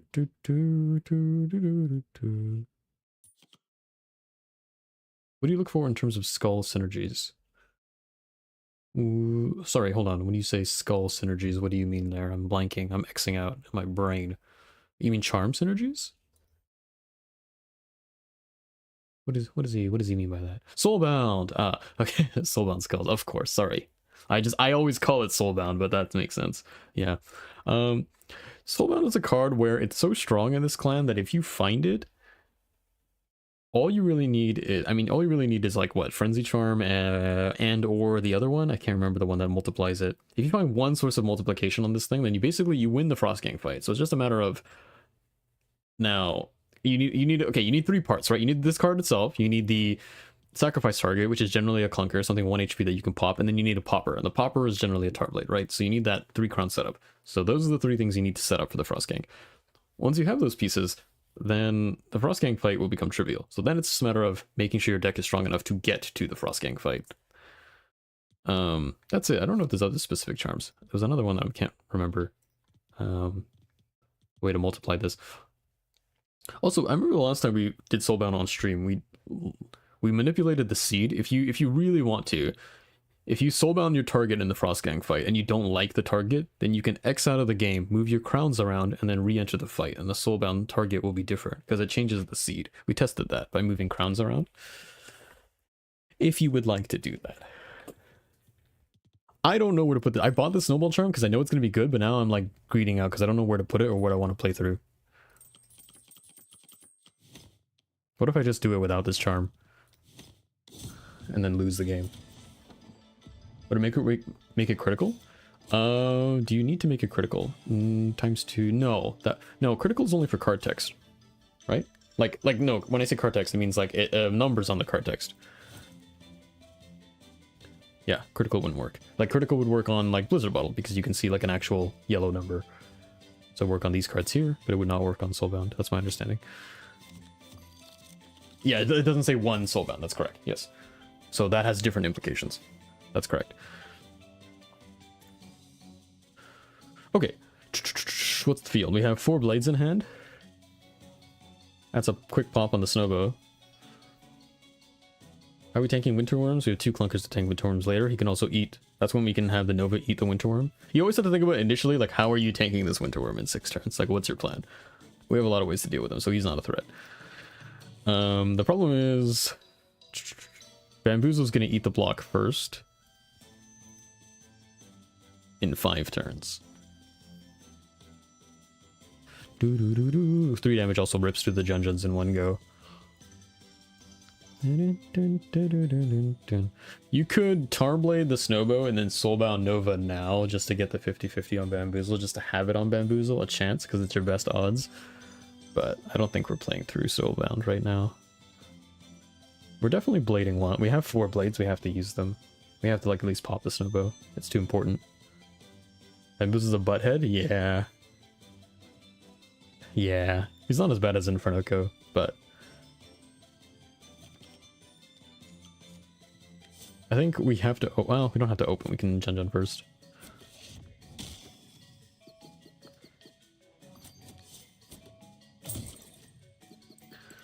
I think I want to put all the damage on Bamboozle. I'm kind of worried about this.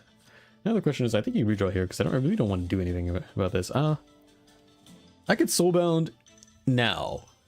Junjun. And then I have Enabler. This is my last chance to do this, and it plays out the hand nicely.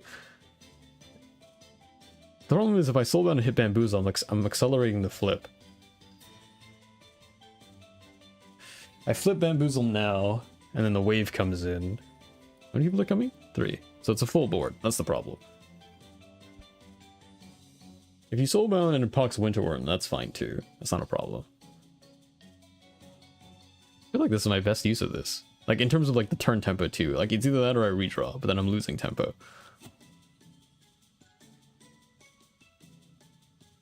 Yeah. Okay, we hit the worm. That's fine. You can call the bell now early to get barrage value, but this is a fight where I need time. So I don't want to call the bell now. I need all the turns it can get me. Even if it's, like, damage efficiency, I need time.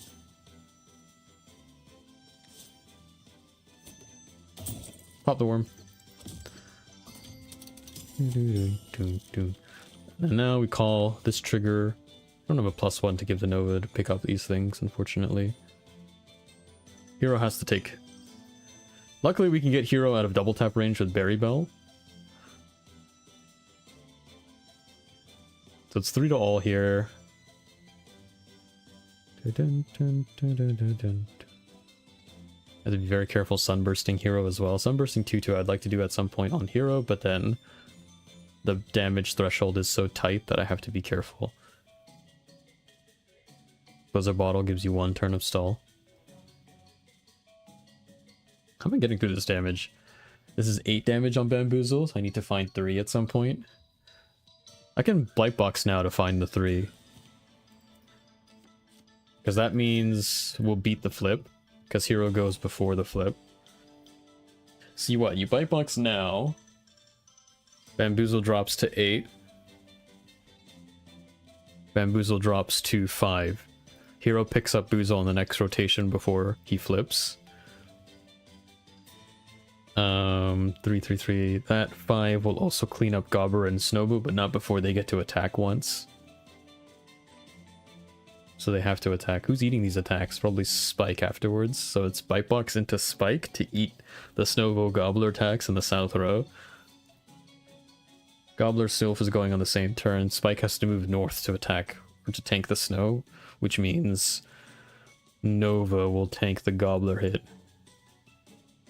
Not killing the 4 health guys means the Gobbler doesn't increase? Yes, exactly. Yeah. It's good to let the Gobbler go once before you kill anything, right? To get his 1 HP attack out of the way, is the idea. I think this is the move. I think you're supposed to do it like this.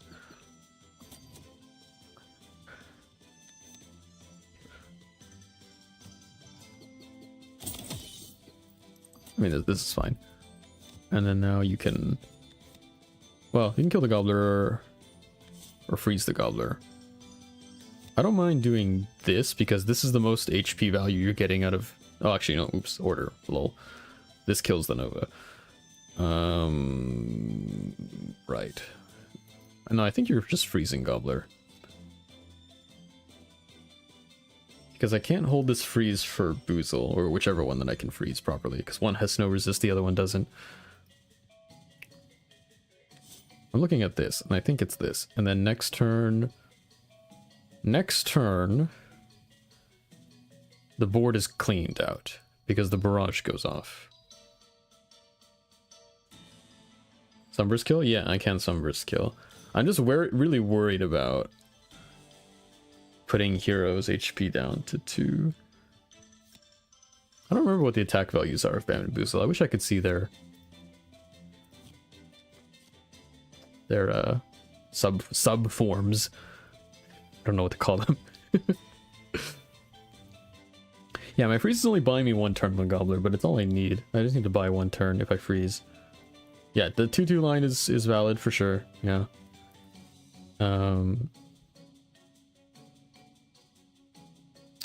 What am I playing on the second turn? If I'm going to be 2-2ing anyway, I should do it now. And then I just have to make sure hero doesn't get hit by anything ever again. So it's this. I'm not wasting any cooldown. It's efficient, it's good. It just means... It's just scary. But I mean, what's the difference between 3 and 2 HP at this point, once you do the flip? It's both one-shot territory anyway, basically. Fuck it. We're living on the edge. Okay, that's a difference, because you can eat a Boozle hit. But Spike can tank 2 Boozle hits anyway. And also freeze. To buy time. Okay, aimless snowbows are scary. This is scary, yeah, because they're going on the same turn. So hero is always in danger. And I'm 1 Tarblade off of killing 1. And this hand sucks. Okay. I can eat 1 aimless hit. I'd really rather not waste a bottle on a snowbow. I want to keep freezes on Boozle, because even though Spike can tank Boozle very comfortably, Boozle attacks every 2 turns, so it's very quick. Watching you think the turn out loud is fun. It thinks of me playing chess. Oh, right on. Yeah, no, I hope it's kind of somewhat informative. The thought process is... well, it's all I have here. It's really just my my stream of consciousness, so... Whirly, hello, welcome aboard, Whirly. Nice to have you in the chat. Hope you're having a great Saturday. It's our first Wild Frost game in a couple months now at this point, so forgive me. My favorite Wild Frost TM streamer. What's up, Kaz? Kaz from YouTube, by the way. Got the multi-online. Confirmed. Right on, guys. Hey, yeah, hope you're having a good time. So, yeah, this game, it's like, it takes me a long time to figure stuff out. Yeah, there's a lot that I like to talk about. That's why I played this game. There's a lot of talking and thinking. Right. So, let's recess the board state here. The hero will take 1 snowbow hit to maximize HP value. Because I don't want to use a bottle in a snowbow. The bottle is going on Boozle. Then what? Is it bottle into redraw? What am I fishing for?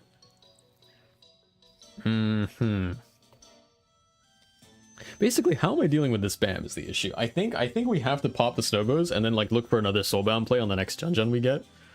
Because I don't have enough damage to kill these things, and then depending on which one we soulbound changes the game plan. Because Bam getting wild is very scary. Wild means it's ×2, right? Because this 6x2 is going to just absolutely obliterate me. I have 1 clunker to tank 1 hit, and then at that point, something's got to give. So, it's very scary. Bam is the very, very scary one.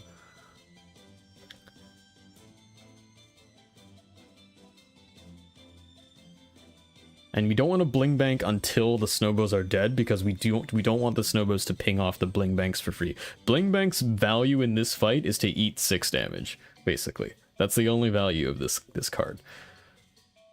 So it's very important. The problem is it's in my hand now, and I can't play it now. Unless I freeze a Snowbow. So it goes back to freezing a Snowbow, which I don't want to do. So it's Blizzard Bottle into Boozle into redraw into Tarblade the one Snowbow, so Spike kills it. So then I have a free lane. So if I'm committing 2 cards, I should commit 3 cards, which means I'm playing the full hand. I'm playing Blizzard Bottle, Tarblade, Tarblade, Bling Bank. At that point, what's happening? Bam's going to go at the end, and then Bling Bank eats the Bam turn.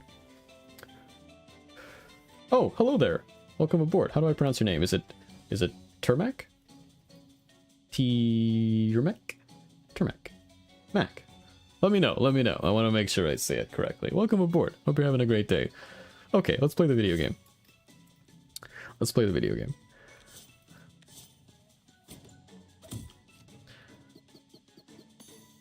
we want to make sure top Snowbow dies. There's a 50-50 that hero eats 1 here, but that's okay. We factor that in.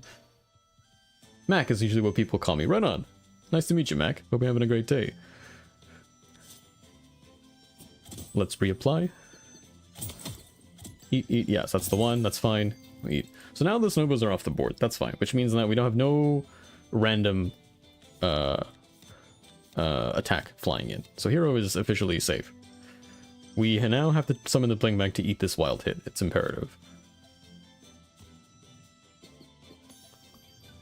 We can't sacrifice. This is not, by the way, this is, you can't soulbound the Bling Bank for free because sacrifice means that we have to be the one to kill it.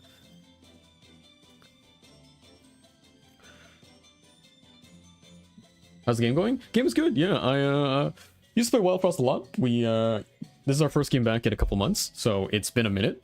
We are on 10 bell difficulty here. I don't know how much you know about Wild Frost, but if you have any questions, please do let me know. But it's, yeah, we just kind of got started. I'll do another rehash. This is the deck at large here. We pretty much are just starting fresh, a fresh run here with the Shademancer, so still early days. Nova has arrived. We've got 6 on the board, yeah. We need to find, you know what? It might be a Soulbound setup now, yeah. I think I should prepare for worst case scenario. We need to get Soulbound set up now on Spike. Or Nova. Actually, Nova matters least, because if Nova perishes, then you're only going down to 1. Nova's health doesn't really matter. Yeah, I think you're supposed to do this, because this at least puts a Soulbound trigger on the board. So it's a possible out if we need it. Now we refresh. Played a fair bit, yeah, I got back into it after the update. Oh, right on, yeah, it was a great update for sure. I haven't played, yeah, played a little bit since the update. Nova's needed the update as well.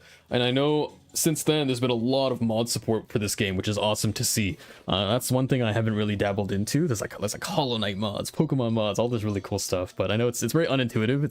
It's difficult for new players to like watch that sort of stuff because you have to re-explain from the get-go. So I just like playing the base game, but it's cool to see how much longevity the game has now. With the, can you soulbound the clunker? No, you can't soulbound the clunker. Not in that board state because I need the clunker to take the hit. Yeah. And soulbound must be sacrificed. Like you have to be the one to kill soulbound, so you can't do it for free. Okay, what's the situation? Bam doesn't go for another 6 turns, which means I can't afford to eat 2 wild hits, which means I don't want to kill Boozle, which means I need something to tank the Bam hit in 6 turns, which will just be a Jun. That's fine. Basically, I want to get close to killing them, but not killing them. We let Bam do his 1 attack, and then we'll flip the Boozle at some point, and then we'll go in for the Bam. Yeah. Yeah, we'll be fine this fight. Is there any the reason to bury Bell in this fight is 2 reasons. This breakpoint matters because it allows you to Sunburst 2/2 hero, and it allows Spike to eat 2 Boozle hits instead of 1. So at some point we want to do that. But first, Jun, because of tempo cooldown. So eats 2 here. Who do I put the damage in? I feel a lot safer if I put the damage into Bam now, because then it puts him into 3, which is in ranges of Tarblade hands. So that's very important. Which means I can't Berry Bell this turn because I need Berry Bell to hit both heroes, and I can't. Both heroes are doing a job right now in the north and south lanes respectively, so I can't Berry Bell this turn. I also can't 2/2 this turn because I'll lose the game on the spot. So then that means this is the turn to Tarblade, but you can't Tarblade Bam because that doubles the Boozle damage and it will kill your Spike. So the only thing to do in this hand is Tarblade Boozle specifically. You can't do anything else. Yeah. Also, it's good practice not to put your hero in the front line. It's just, you know, like he's safe, he's fine, but it's good practice not to. Okay. Cool. Now this is the turn where our order doesn't matter, so this is our variable turn. The hero craves the spotlight. The hero craves blood. Alzu on death's door. Oh, we should do the renames as well later. Sometimes we rename the heroes. It's a good bit of fun. Right. Yeah. Okay. This is a very scary fight. This is like I always underestimate this fight because Noko is so much harder, but then Bamboozle's no joke as well. So we plan this. This is like exact ranges. Now Spike buys time for another hit, and then this means that we can prime the barrage. Although we don't need to, of course, because Bam's on 1 HP right now. I think you just throw Tar Blades into the Boozle to set it down low, and then we'll look for. Yeah, we have bottle. Okay, worst case we have bottle in the next hand, and worst case that you just pop the Nova that we've set up here. But I don't think we'll need to do that. You always forget you can rename characters. Yeah, it's a very cute thing. We do that a lot for Slice and Dice, the other game that we play on this channel. It's a fun little bit of you know, just integrate chat a little bit. It's like, hey, chat members are named after the heroes, and it's a good bit of role play. You know, it's just like it's a fun little thing to do. So okay, so we are successfully exited the fight. Is there a way we can set up a double? Yes, but not without Bam taking initiative, which means it's Blizzard Bottle Bam into Tarblade top next turn.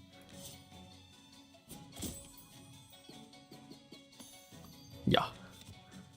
And now we're out. That was a scary fight. That was a scary fight. Oh, we have to not kill. I have to waste the turn. Oh, I messed up. I messed up right at the end. Wait a second, Jendo was supposed to be in the front. See, it's like I do the fight so perfectly, and then I mess up right at the end. That's basically this game in a nutshell. But still, though, I'm actually I greeted this fight. I had the snowball turn the whole time. I greeted it out, but that was a little scary. We're rewarded with a curse crown, and I'm initially thinking Bell of Hands, but is there any spark we can do? Spark Nova? Ooh, Spark Nova. Wait a second. No, wait a minute, Buster. Slice and Dice, I've heard about it. I never really looked into it. You should play that video game. It is very good. That's our main squeeze here on Sundays. It's, yeah, cozy little dice game. Available on Steam, itch.io, Google Play, App Store. Made by one developer. Very cozy game, dice rolling game. And it's a great time. We do text modding every Sunday. We we like hash out a community mod, and it's a great time. Oh, thanks for the follow. Yeah, I appreciate that. Yeah. Weekend streams we do Saturday, Sundays, 1 p.m. Eastern Standard Time. Variety guy. I like to think I'm a variety guy. We dabble in a bunch of roguelikes, but yeah, mainly Slice and Dice on Sundays. But it's a good time. Spark Nova is never not funny. Yeah, I'm now kind of leaning towards that for sure. That opens up the door for a lot of potential. I love the vibes. I appreciate you, man. Yeah. Been streaming for 4 years now. 4 years, so very cozy. It's not a big stream at all. Just a small little campfire. But we're a very cozy bunch. We're a very cozy bunch. You'll find some good folks here. Spelunky 2. Yeah, I don't think that I've forgotten about Spelunky 2. The games list continues to expand. All the different little things that we do need to play. But now that I'm fairly consistently streaming 2 days a week now. Yeah, we have more real estate to play for, so who knows, man, who knows. Okay, let's yeah, normally Bell of Hands is one of the best bells in the game. Card draw +1, very good. Also Bell to Bell, these two bells actually are, I would consider, the strongest spells in the game. So it's basically you're giving up a lot here to take the Spark, but Spark is one of the pieces of Exodia for Nova. It's Spark, and then we need you need block scalability or attack scalability, so one of those two things. But it's funnier if we take this, because that opens up the door. I want to keep the door open.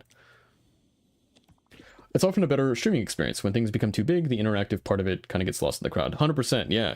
It's equivalent to going to like a sports stadium, right? Where it's just like, you know, you're just kind of like a number in the crowd. It's still enjoyable for like the energy, you know, when you join a big streamer and like the chat is just like never stopping, it's more, I think, about the atmosphere, the energy, the general vibe. But then when you join a small streamer, it's, you know, it's like more not face to face, but it's just like, yeah, I'll call out your name, I'll read your message. It feels like a more personable experience, right?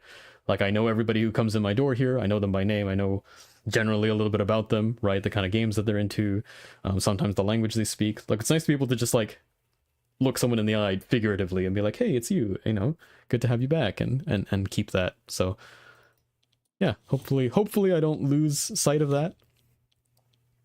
We need to look at another hero. I think there's a word for that. When you're in a huge group of people that are all excited about something. Yeah, I don't know what that is. That would be what would that be? I just think vibe, because vibe is like a generally applicable word, but there's got to be something. Shoot that parasocial interaction straight into my veins. Yeah, order up. You might be right though.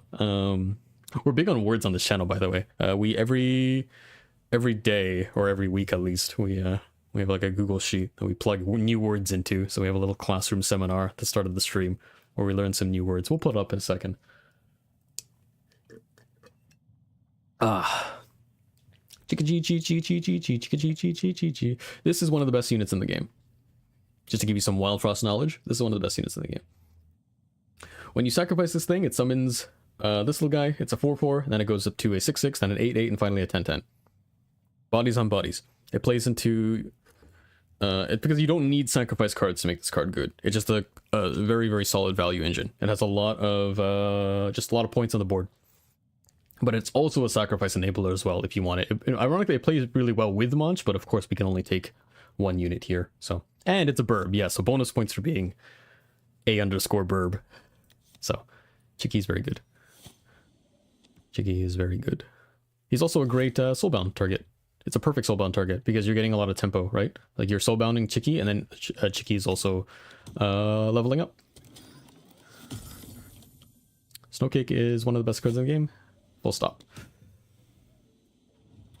So we missed the bling bank, or not the bling bank, the blank mask, but we pick up Snowcake and a Chiki, so I am very happy with that. All our crowns are cursed today, huh? Okay, so what's the state of affairs looking like? We have 2 crowns with the 1 in the shot. We have a Spark Charm and a Snowball Charm. We have a lot of... We actually have a lot of pieces here. So let's go over what pieces we have. We can play through the Barrage Hero. This is becoming increasingly less of a likely win con because we have Nova to play through. We have the Soulbound Skulls win condition, which we don't have any constituent parts for, but we have the primary card itself, so we're on the lookout for those parts. And we have the side win con. Chiki's not a win con in itself, but it's just like, it's just meat on the board. It's just raw value.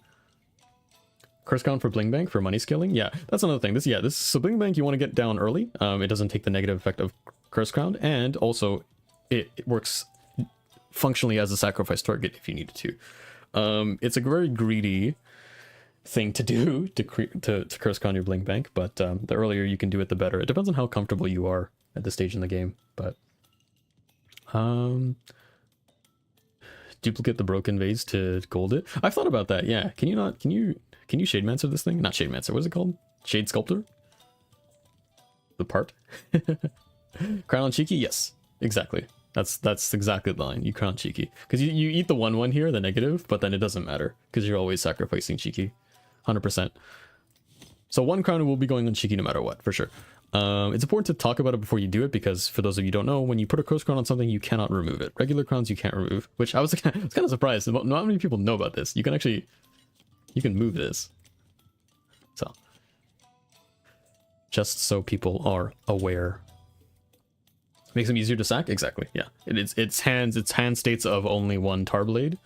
Or even, well, we have Gunk Fruit now in 2/2, but there are possible hand states where you only have 1 damage, so yes, 100%. Yeah. Okay, let's grab our second crown. Let's look at the fight. It is the Husks. So the Husks are... Yeah, you gotta chew through the shell because the shell predicates their damage, and then the boss is freezable, which means it's Snowcakeable. Snowcake is another excellent Curse Crown target. If you don't know what to Snowcake...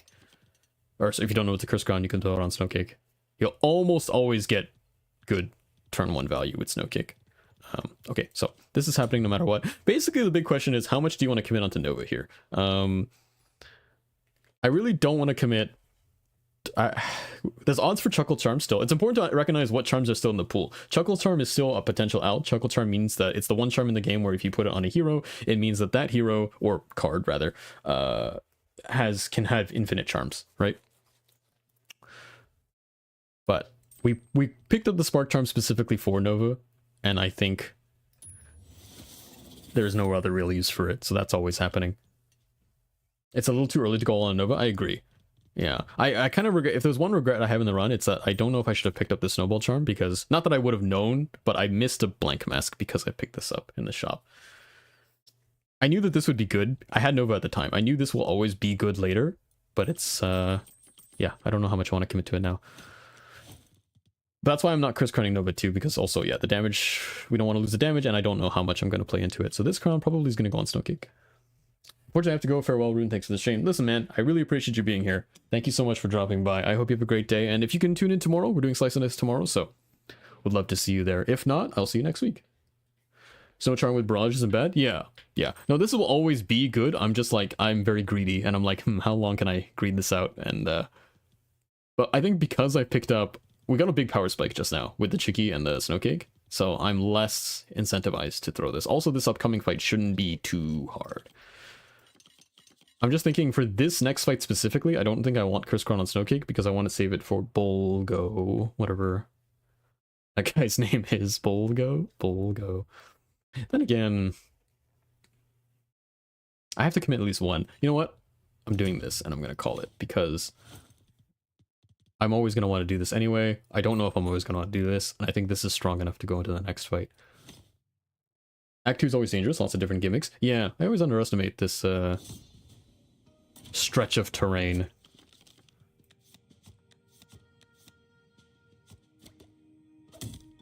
Smack.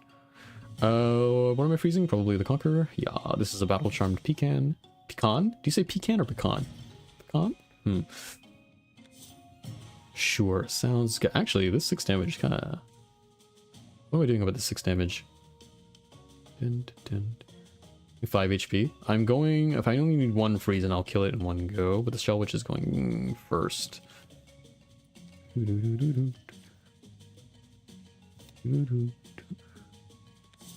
this.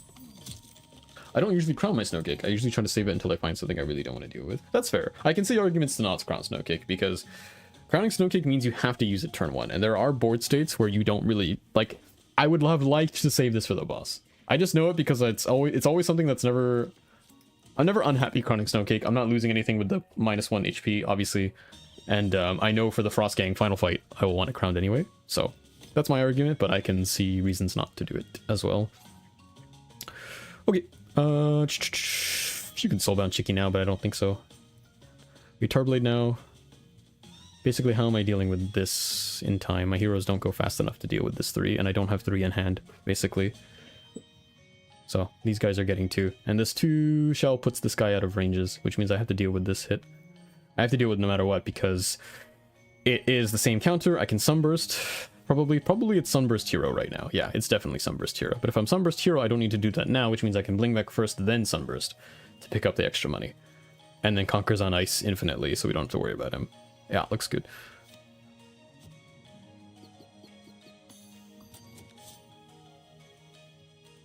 Four enemies are arriving. Bam.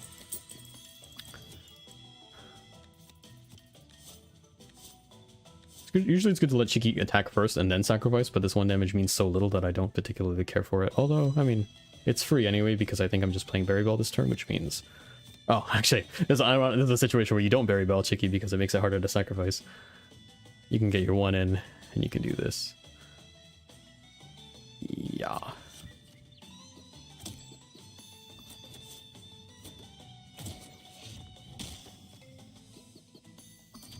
We love greed, that's the name of the game, yeah. As a general philosophy of roguelikes, greed is good, right?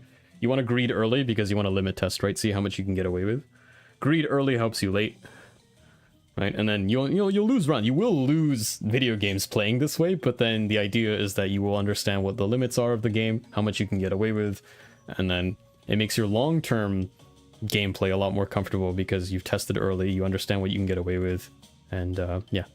The most dangerous thing you can do in roguelikes is play too safe. You play too safe, too comfortably, and then you're not powerful enough for later. Do you have a favorite roguelike? Well, I'll give Slice and Dice another shout out again. That's like probably the greatest dice game of all time. Other than that, I've played a lot of... What else? Dead Cells was good. We did Hades. All of Supergiant's games, fantastic. Still haven't played Hades 2, but I'm waiting for it to come out of early access. Cobalt Core was another one. Oof. God, it's like I played so many, but it's like when someone asks me, it's like I don't even remember. I don't remember. But we'll go over, if you're still here towards the end of stream, we'll pull up I have like a Google sheet of like games we played on stream. We'll pull that up and we can trade games. And if you have a recommendation, I'm happy to take it. Okay, let's look at the board state. What's happening on the board? When is Nova going? Not for a while, but we do have 1 attack primed. 3 attack. Just whenever we want it. It's a lot of shell to munch through. We have a barrage coming up for the top lane. This is 5. We want to kill the Shell Witch before the Shell Witch goes off, which we can do in a number of ways. You can also do it with the Gunk Fruit. I think it's always... We're always going to Gunk for the Shell Witch, I think, to put it in ranges. Then what? Work backwards from there. Working backwards is good too, because it's like... I think no matter what this turn, you're always going to summon the Gen because to get its countdown going, but then it's like, what are you doing after? So... Gunk Fruit always going on Shell Witch, but then... We have Bite Box as well to eat something. You can eat a Conquer hit. I think Skull might be my personal favorite, but I do want to check out Slice and Dice. Oh, is Skull... Is that like a little hero with like a little skull mask and a hood? Skull Hero Slayer or something it's called? That's like one I haven't checked. I checked out a lot, but I haven't... I overlooked that one. It is? Yeah, I've seen that. Might have to give that another look-see. Drop Gen. Yeah, man, the roguelike formula, listen, it's tried, it's true, it's great for streaming because it's just like... The problem with like big long haul like narrative games too, it's just like, you know, as a streamer, it's very difficult when like people come in inevitably at like, you know, day 2 or day 3 and it's like they miss all the narrative and it's like hard to catch people up and like you're coming in, you know, newly as a new viewer and like you don't know where they are and you missed a bunch of context and inside jokes or whatever. But it's like with the roguelike, it's like every day I'm just starting a fresh run. So it's a fresh story, you know, it's a fresh board state and we can all just like go through a run together and then tomorrow we do it again. And it's like, you know, it's very easy to like dip back into. So very fun game I got into for a year and a half. Wow. You speedrun that game. Oh, respect. Right on. Right on. Sorry, let me look at the turn here. So 5 into... Do I want to punch 4 into this pecan? Yes, I do, actually. This goes down to 4. I think we'll just drop the Gunk Fruit back here. Because I want to kill the Shell Witch for sure, no matter what. Grab some extra cash. We don't want odds to smack the Goblin like this. And we'll play this full hand out. I think it goes Bite Box into the Pecan next turn. Which means Tarblade goes into... honestly, the Goblin. Gunk Fruit clears. We just want to take a bite out of that card. Oh, I can't pull it up. It's gone now. It's gone now. Goblin is on the run. We can give him one last good smack for posterity. Fortunately, we don't get any more value than that, but I think that is okay. Actually, you could do the trigger now. We could cash in on the Nova trigger. And Tarblade into... No, you still Tarblade the Goblin for 2 hits. It's not a great Nova, but like what else is this hero gonna do? Kills this Conquer, kills this Goblin, sets this to 1. Alternatively, you can just Bite Box. That's fine. That's fine. We'll do it like this. I'm good to cash in. Call the next wave to get 2. Hit 2. Yeah, good. Yeah, actually, wait, this was 2? This is 3. 1, 2. I killed 2, the 3 came in, so we couldn't have called the wave, right? We couldn't, yeah. But I should have thought about that. You're right. We couldn't do it, but I should have thought about it. Okay. We'll go. Yeah, he doesn't have snow resist. It's important to know which bosses have and have not. Don't have snow resist. We have 4 punching in. We can have Jun take it. Blizzard Bottle for Bolgo later. You could Berry Bell the Nova actually, because that puts Nova out of ranges, eats the conquer hit, punches 3 into everything.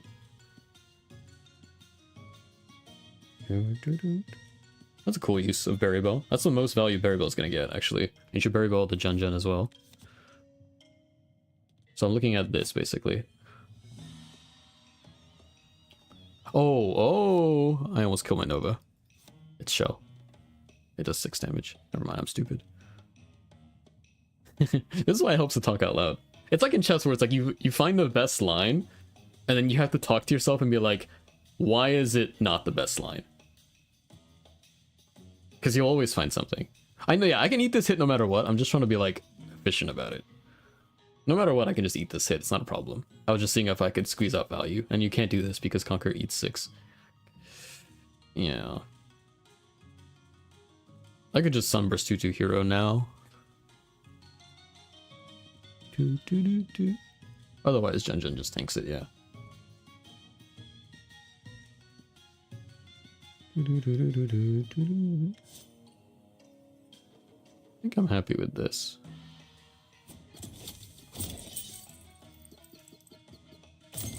Pick up your double. And bottle on Bolgo. And then we'll probably poke into the Shell Witch. You can have odds to hit the Shell Witch like this. But then you have odds to scale Bolgo, which we don't really mind. Once you get past a certain HP threshold, it's like it's gonna be chumped out anyway, so it doesn't really matter. We have plenty of chumps to spare. We'll drop this. Jun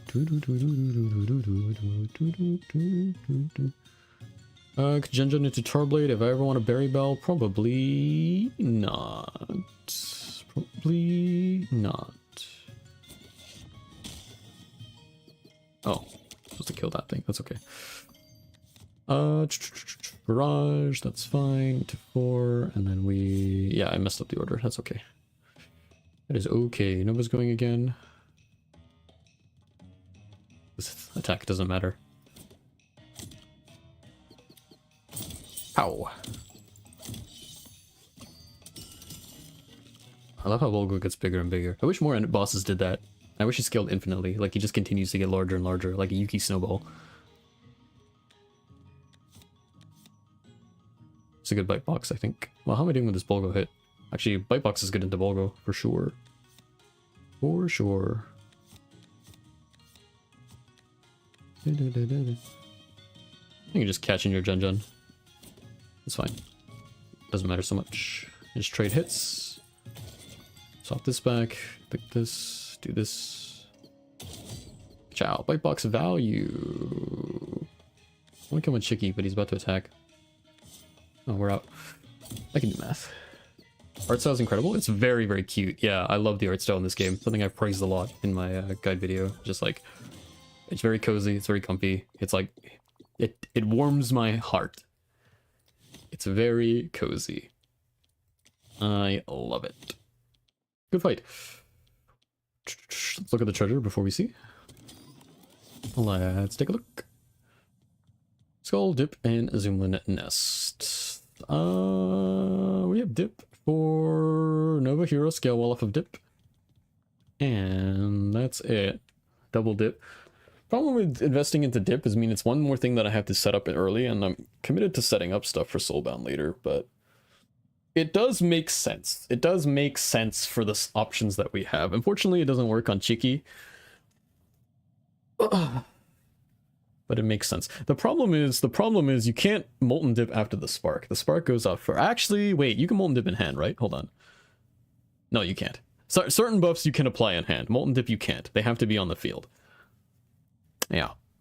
So, you don't get the opening salvo. Yeah. I always forget about that. It's okay. It's better early in the game, right? Now, at this point, it's like, do I need it? It gives me something to do. Something to do. You can do it with single target things, though? Yeah, yes, yeah. Like what? Like you can, like Forging Stove buffs you can do in hand? I haven't had a good Forging Stove run in a while. The classic Forging Stove... Foxy hit you with like 12x3 quick as you like. Yeah, let's take the dip. It makes enough sense to take. I don't at this point. I don't really want to waste my nodes on units, but I really would like to see a charm. And then munching what? You munch your gunk fruit, you munch your tarblade. Simple as. What unit am I looking for? Nothing really. Actually, well, I should look at like what would be cool in this clan. Yeah. I think we've golded every hero, right? Yeah. Gilded, sorry. Gilded every hero. I'm not looking for anything. The baker. Okay, hadn't have a good fox run in a long time. That's like a classic. That's like, you know what to do in Wild Frost. Open up Wild Frost, you pick your snow dwellers, you find Foxy, and you just... yeah, you just have a good time. That's El Clasico. We'll never let you down. I have no idea which path to go. I truly don't know. I mean, I really want to see a charm. But I'm wasting this node. I'm going top. You did every single one? I did it once and got in storm mode. I like normal mode. Fighting the old hero is more fun for me. Oh, I see. Yeah. I really do like the concept of fighting your old team. Unfortunately, like, it always does come down to just building enough snow or ink to deal with all the bullshit that you yourself create. I enjoy the Frost Gang fight, and the difficulty it comes with, but yeah. Fair play. Do we want more clunkers? I don't think so. This clan always has a problem with board space, and I think we have enough. Yeti Skull is a sacrifice trigger. We're not really playing for sacrifice, really. It's just the soulbound. And Demon Heart's okay. I don't really like anything here. I think it's very important in roguelikes to know when to, like, not click things and to just leave. More cards does not always equal better. Then again, I mean... yeah, nothing's really... I don't like any of this. Nope. I've decided. Wait. Munch a fruit and munch a blade. It's kind of interesting in this clan. When you munch enough blades, you're technically reducing your top end damage, but everything else is good enough. Even Berry Bell. There's still odds for Cake Charm. Ah. I gotta make a snow deck to beat my now evil Overburn team. Shen with 6 Overburn and Smackback is a menace. Yeah, like you can make some truly twisted creations. And yeah, unfortunately it pretty much always boils down to find enough snow or ink to deal with the abomination that you built. So that's basically what it boils down to. I want to change anything here. I can't really move these crowns around. Molten Dip will just have to find. And Snowball Charm is just sitting here because I'm a greedy bitch. And, you know, I don't even know what I'm saving it for. Just throw it on the hero. Whatever, man. It's fine. Okay. Bam.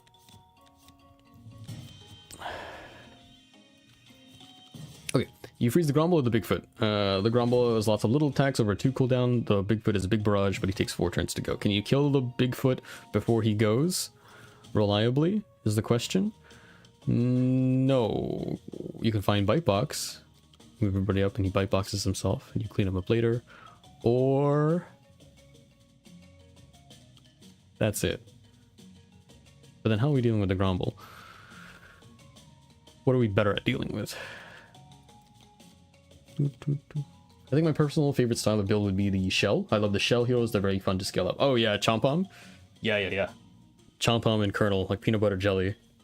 Very fun. Yeah, he takes charms and cards very well, Chompom.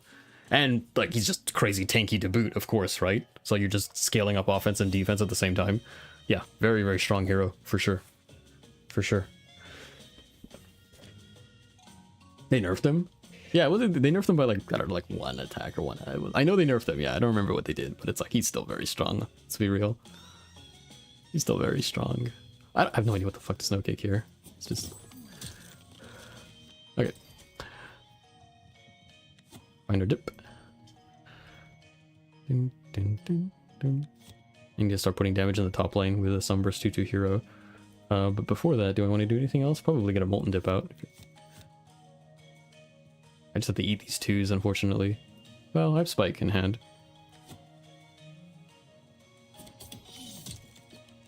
Yeah, Spike plus Hero Barrage makes 9. And I think I should kill him now. Yeah, don't be greedy. Just get him off the board now.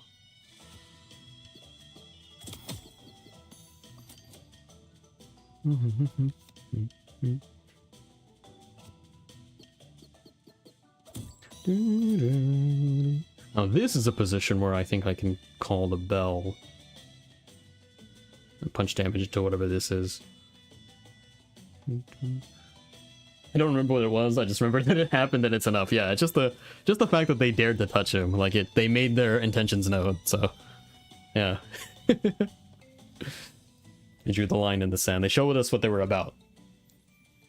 And I will never forgive them. He's still very good though. You can 2/2 hero to beat the 2. You don't really need to do that. Actually, you can. I think it's smarter to wave bell now because then you can see what's on the bottom row, and most likely we're going to be eating another 2 here and then just cleaning this out. Let's see. I don't have enough space. I don't have enough space. I always forget to check. I always assume that it's 3 or less. Sometimes it's 4. Okay, fine. In that case, and I don't want to trigger Nova's thing yet. Not till next turn. All Spike is doing this fight is eating these grumble hits anyway. He can't really tank anything else, so that's fine. I guess I'm saving Bite Box Slave for now, or playing Bite Box for now, and then we'll cash in later. Okay, fine by me. Now this absorption will happen, but I mean, nothing I can do about that. Okay, so we can trigger this now. This is 5 to all. Set everybody low. This is the best Nova hit we're gonna get, so we'll cash in now. And then what's the worst thing? You can eat the barrage, basically. You can eat the barrage hero. Yeah, that could always happen, huh? Nothing I can really do about that. Truly nothing. I also love shroom builds, only because it's a wart. Yeah, fun gun's alright. I like using them. Wart's really funny whenever I find him. Yeah, he's a builder for sure. Just because he has built-in like frenzy multiplier, he's very scalable. Yeah. I had a decent fun gun run I think when fun gun first came out, we had something about fun. Shroom gets ridiculous when you find there's that one clunker that like scales. What was it? It's like when a shroomed enemy dies, it transfers its shroom to something else, right? And there's another shroom clunker that just has like 4 clunker health for some reason, so it just like tanks everything. Yeah, shroom is very fun to play for. Yeah, you just have a chain reaction time bomb situation. Yeah, but like ward you can build as like a mini Foxy. Yeah, which is pretty fun. Wait, let's redraw. We don't have a lot of like active tools in this deck. We just kind of let the board play for itself. Eating 3, punching back. You're gonna eat something, that's fine. I have 4 in hand. I don't know where I want to commit this damage. Does this health ever matter? No. I think this is the turn to kill Chikichi, but I'm wasting 4 damage. Does this 4 damage breakpoint ever matter? Hard to say. Does Berry Belling Spike ever matter? Not really. Not uniquely. And I don't know what I want to Blizzard Bottle until after he eats. So I think this is the turn to just scale up the Chiki, methinks. A lot of damage, not a lot of utility. Yes, we don't have a lot of utility. That is correct. There's not a lot to do in our hands here. We need more tools, optionality. So you have to be honest with yourself and tell yourself, like, what does my deck lack? You know, these like dud turns. Like, what do you know? Where am I weak? Where am I weak? I have a barrage primed in 3. I can't beat to this barrage until I Blizzard Bottle. You just ate like a grumble or something, right? So you're fine. I probably will need to Blizzard Bottle the Bigfoot so that I beat out its action. Is there any way we can cheat out another Nova hit this fight? Yes, you can do it right now. This would be the time to hit this breakpoint. You're never getting this chance again. So this is the time to eat the Nova hit. So it goes wham, bam, that's double, and then I can pick up triple if I'd like. Now, that looks good to me.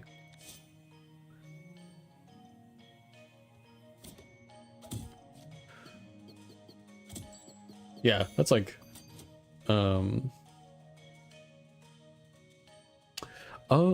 it's only when you use block. I don't know why I'm thinking that Nova is when you get hit. Still though, maximizing HP is an important concept. It just, my brain is like, it's hardwired to like thinking about certain concepts that are just objectively wrong. I'm like, this is how this hero works. And it's like, streamer, why don't you read the card text for once in your life? I think that was still the correct play, but I had the wrong way of thinking about it. I'm always freezing this thing. And I don't care about damage into this because you're getting barraged anyway. Yeah. I also think the same thing, yeah, it's because of the smackback icon she has. Yeah, exactly. Yeah, you read my mind, yeah. My brain just sees this icon and it's like, oh yeah, it'll smack back. I think that's like my biggest weakness. It's like it's not that I'm trying to be like cocky, it's just like, I just, you know, I think that I think I have it set in my head, and then, yeah, it just doesn't, it doesn't work that way. It doesn't work that way. Okay, this is the last hit that you can actually eat, Spike. And can pick up the Goblin if you want. This cleans out the bottom row. I have to eat this 5 at some point, but that's what Bite Box is for. Okay. Getting pretty decent Bling Bank money this run. It's pretty good. Ah, the Pawpaw. The Bone Cats fight is probably the hardest fight in the game. It's like the hardest hallway fight in the game. This fight sucks. When you give enemies the ability to reflect back damage and they have like attack potential on not their turn, it changes the breakpoint so much. It's a very, very scary fight. Another case of a Nova build where Nova isn't doing much? Yeah. Yeah. I still think it was correct to pick in, and there's still a lot of potential outs for Nova. I think this card is like so inherently scalable that you just take this card and then you'll find something. Like Nova's not popping off, but like it's good enough, and we gave ourselves a lot of outs to play for, right? Yeah. She's not the heart and soul of the deck yet, but there's a potential path. Yeah. Yep. Exactly. Okay, what do we want to do here? Friend, family? What are we looking for? We're going to be eating this 2. We're going to be eating this, this 5, this 2. We have to be very careful not to work into this Pawpaw here. My Nova is never getting another hit in, but she is manually triggering in 4 turns. So ideally I don't hit the Pawpaw before then, because otherwise Nova will kill herself off of the Pawpaw. I'm running out of space. When am I cashing in? I have to clean up the board before this barrage goes off, or else I'm going to lose a lot of potential value. There's 2 barrages lined up here. So this Bite Box is always going to be eaten by the Drek, because it's maximizing damage and it's also cleaning him off the board. Then what? Hopefully eat this boss. Yeah, you know what? Yeah.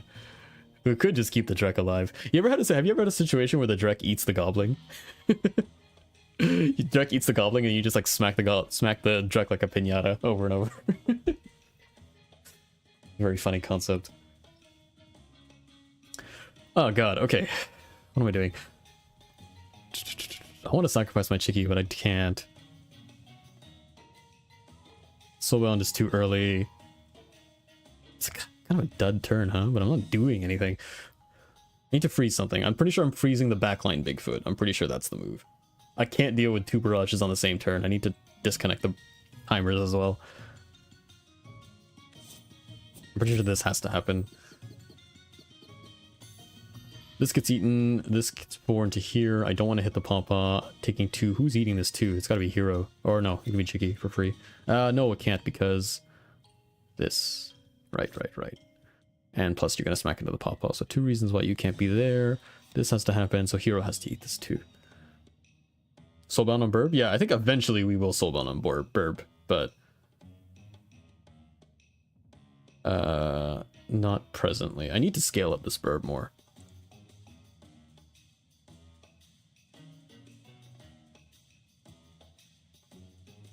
What am I doing in this hand?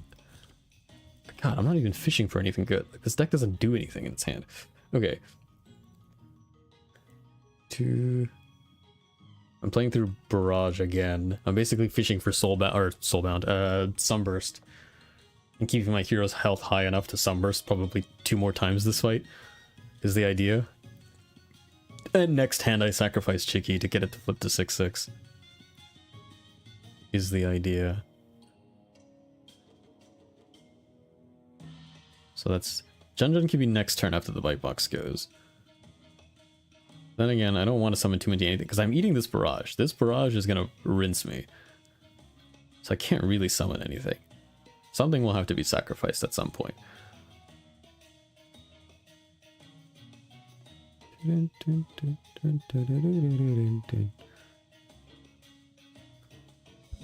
It's such a dud turn. I'm pretty sure you just bear. It's a dead. Nothing's happening this turn. I'm pretty sure you're just supposed to do this.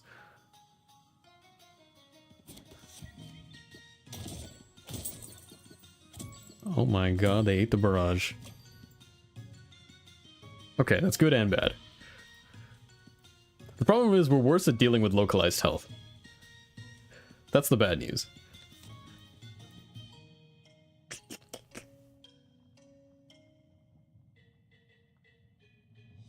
I don't want to increase this Papa's health. What am I doing about this barrage? Oh, this is bad. Okay, hold on.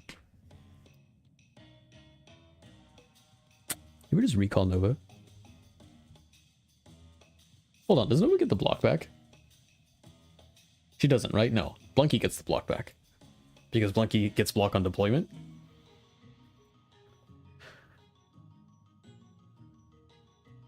Like, how am I eating this 2 snow barrage in the top lane? I think you... She doesn't, right? Yeah, okay. I think you redraw now. It flips the timers. Then you'll find enough blades to kill Chiki. So then Chiki can eat this too, but then you're still losing something. Unless you could recall Nova anyway, just to... Otherwise, Hero has to take this again. But then who's taking the Grumble hit? I have so little health to play through, is the problem. So every HP point matters. At some point, we have to accept that Bling Bank is dead, but I don't want it to be now. I always forget about recalling. Yeah, it's very important, because recalling +5's health, right? Unfortunately, yeah, you can't go over that. So it'd be nice to eat this first and then recall to maximize the health. Because Nova's, well, then again, you can't do that now, because Nova needs to go off. I need this damage really badly. And yeah. So Nova's eating this, basically. Nova's eating this. So what the frick are we doing about the top lane? So I can't recall Nova, I can't recall Hero, I can't recall Spike. I can't recall Summon. I think the Bling Bank has to be eaten, but then I don't want it to be eaten for free. Which is the problem in this board state. It's going to be eaten for free. That sucks. Unless you soulbind it now? Okay. What's this line? You soulbound the Bling Bank now. It hits a 1 of 4. It hits something. And then the next turn you Tarblade the Bling Bank. It'll kill something. And then... Chiki dies, though, on board, is the issue with this line. Unless you sacrifice... You could swing Hero into top lane to eat the snow, which he'll live, but then he won't get to act on his barrage. But then Nova gets to do her 5. That's a very gambly line, because a lot predicates on what the Soulbind hits. Yeah, I'm not worried about Bling Bank dying in terms of the money value. I'm worried about it dying for free in a barrage hit, where something in the north lane has to get hit anyway. That's the problem, right? The money I don't care about. We're not in a position where we care about the money because we're behind on the board. The imperative thing is I don't want it to die for free in this hit. The problem is everything on the bottom lane can't be recalled. Actually, my entire field team can't be recalled, right? I say can't on Nova because I need the spark to go off for this attack. It's important. That's the issue that I'm struggling with in my head. Okay, so that's why I'm considering soulbinding now and then just smack and then hope. It's a 1 in 4. If I get something off the board, it's a win, basically. Anything off the board, even the Pawpaw is good.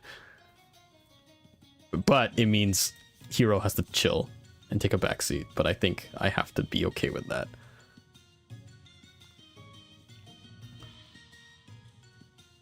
And then Bling Bank rotates bottom to eat this Grumble hit. Or no, it won't eat the Grumble hit because it'll be dead. And I don't have time for Jun. Fuck me.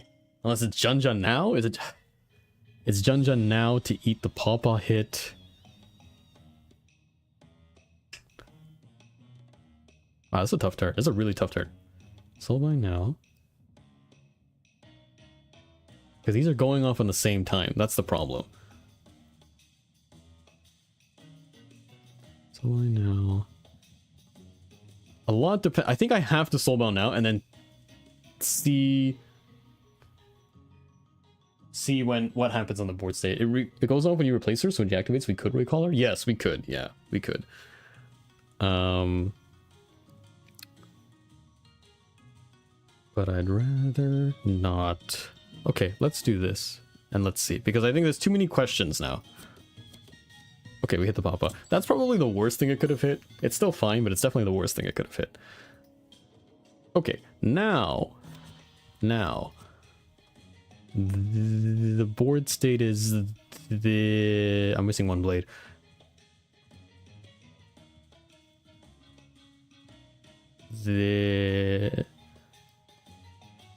Yeah. That was the worst thing it could have hit. Okay, well... I think I'm just sacrificing Spike again. I think Cheeky is too important. I think you have to do it like... Left all the heavy hitters for last? Yeah. Yeah. I can't summon anything because of the barrage. Okay, how much damage do I have coming in? I have 7 plus 5. Jesus, they have so much health.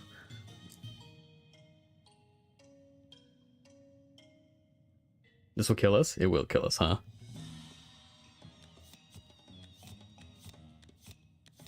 Oh, this is really not good.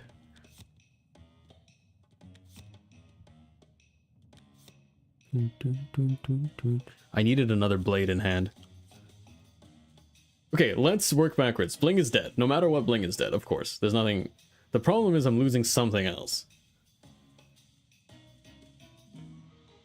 Unless... It feels really bad, but you could still recall Nova right now. Because what recalling Nova would do is that it frees bottom board space for Cheeky to... Like... Basically it's this with recall Nova. Hero eats 2. The Bling Bank dies, but Nova lives. Doesn't get to do her attack. That's the only line that saves everybody now. Is recalling Nova now. And then that means it's redraw into Nova again. Yeah, it's not an issue recalling Nova. I think you have to do it this way. And for what it's worth, she gets to heal. Now this turn means nothing, because Jun dies on board.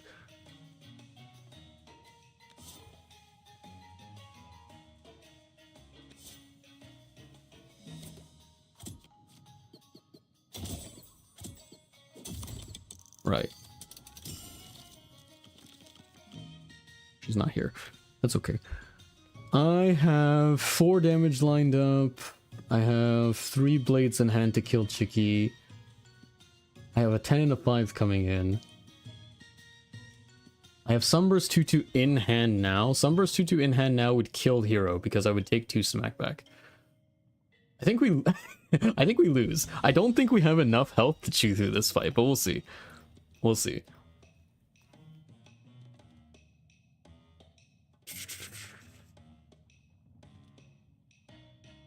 You could... No, can't very well. Very well matters for what? Very well matters for eating 1 more Grumble hit.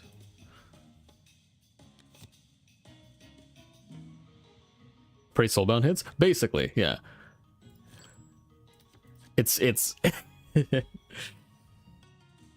Okay, what's the theoretical winning line? The theoretical winning line is you redraw now. You apply Soulbound to Spike. Hero eats 2. And then you just win the 25%er and you get out. Because you don't need to kill the Drek. You just need to kill the Big Blue and everything leaves, so... I think that's the only line, because we're so behind, basically. This is a losing position. We messed up. Okay. Let me think one more time before we do that. Is there anything else that we can do to slow play this position? Kiki grows to 6-6 after. 6 means that you can tank a Big Blue hit. 6 means you can tank the top lane. You'll die, but you can tank both of these hits, right? Does that change anything? Yikes. Okay. I've got it. Okay, we can turn it into a 33%, right? Because you let this play out, Chiki dies on board, but kills the Pawpaw. Actually, that doesn't matter because Pawpaw's already soul-minded. Never mind, it doesn't change the odds because you're already soul-minded. You can't get targeted again. So we have a 33% chance, basically.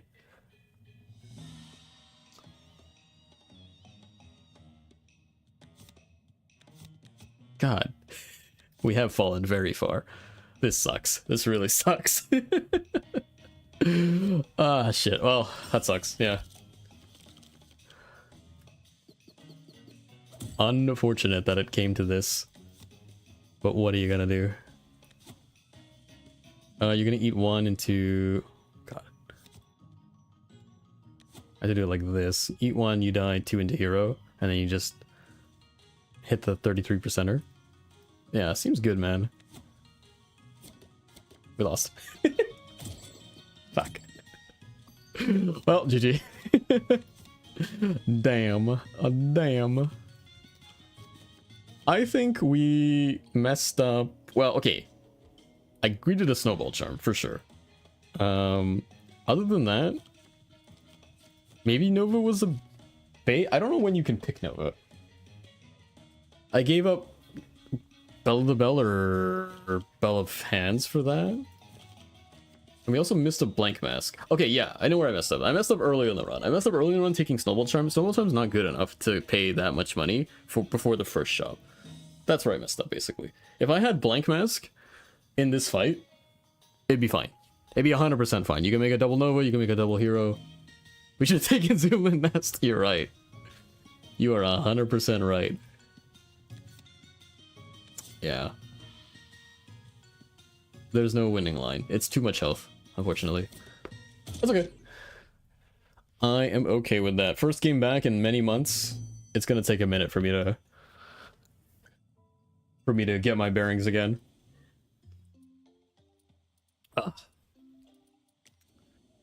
Also, that hero, 6 HP hero. Yeah, 5 HP. Hold on, this hero is objectively worse in every way. Not only is your counter up, but your health is lower. I don't know what algorithm it pulls from, but this is worse than every way. Or more money? It's true. We should have taken out a loan. No, I know where I messed up. That was my fault. I know where I messed up.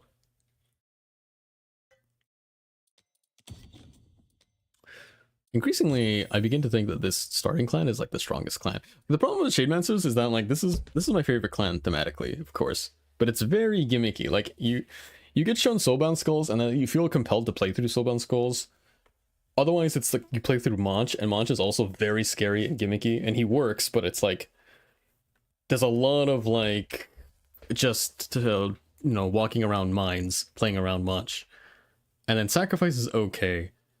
But I feel like the game plans in this clan are, yeah, they're very confuddled and they require a lot of very specific tools. And also board space issues. I think it's the strongest starting deck because of Jun.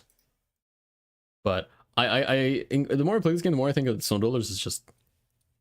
It's just too much strong. There's so many good outs. It's very solid value. Shrooms and Shells and Foxies and... It just plays very easily. Monch works, but I always feel paranoid when I put him down. Yeah. Or like a scaled up Jumbo. Monch is good, but he also, yeah, like you have to find what? You have to find Smackback for him. You have to find, like, hopefully Bird. Like, he works almost too well with Bird, in the sense that, like, you feel really bad when you don't have one and the other.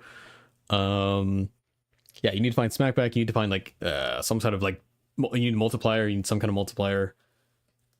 And then also he takes up an entire row. And you have to play the mini game of like, he takes up board space in the clan that needs the board space the most.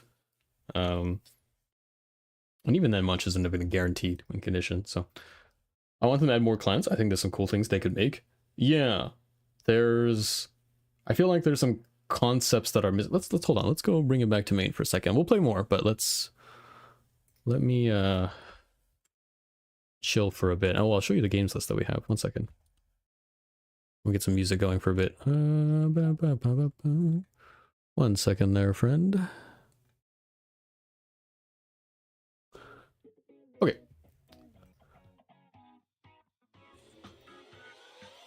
Oh,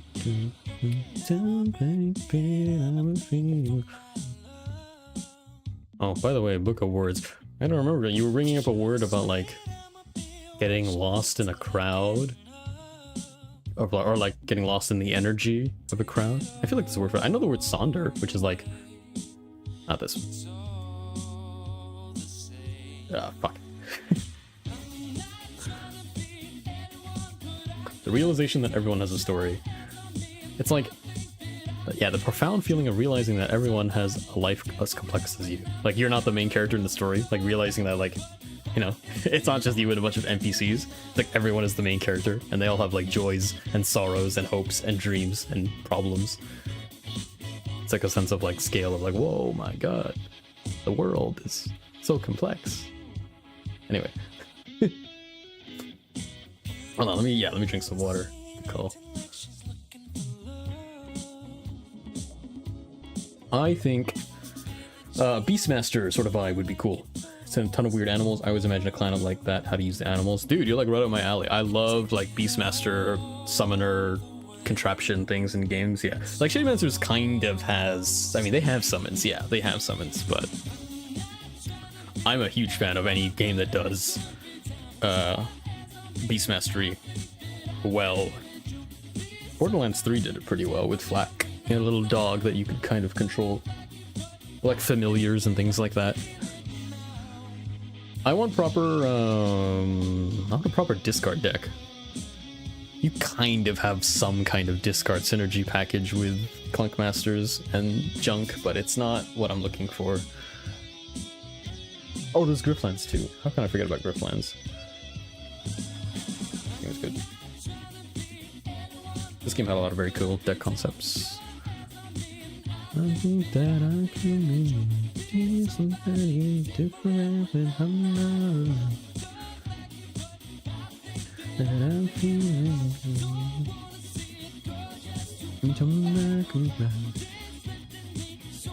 okay.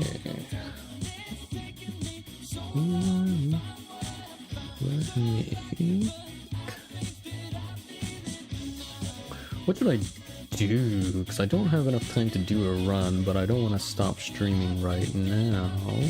I could start a run.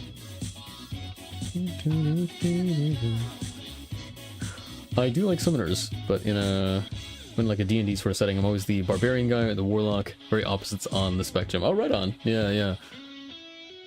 That's the beauty of it. You can be anything you want. And it's good to switch up the play a little bit once in a while. Go outside your comfort zone or something you wouldn't normally otherwise play as. Yeah, always been a huge Beastmaster pet, or like I've been likened to like a bard, you know, like if I was a D&D character, he'd be like a bard. Just a jovial, lackadaisical guy who keeps the party together.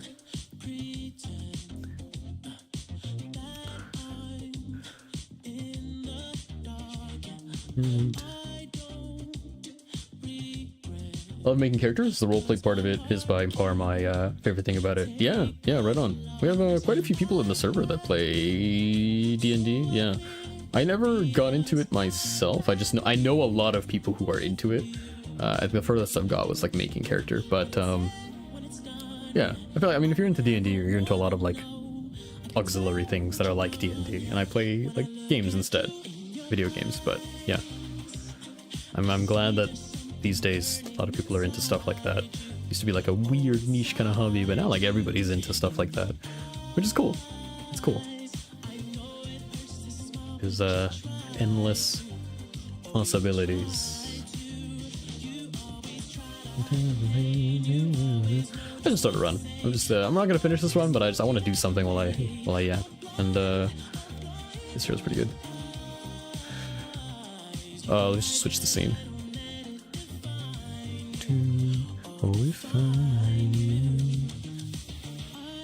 Yeah, I kind of feel like keeping the music on too, so even though I love the Wild Frost music, but we'll just listen to the playlist for a bit.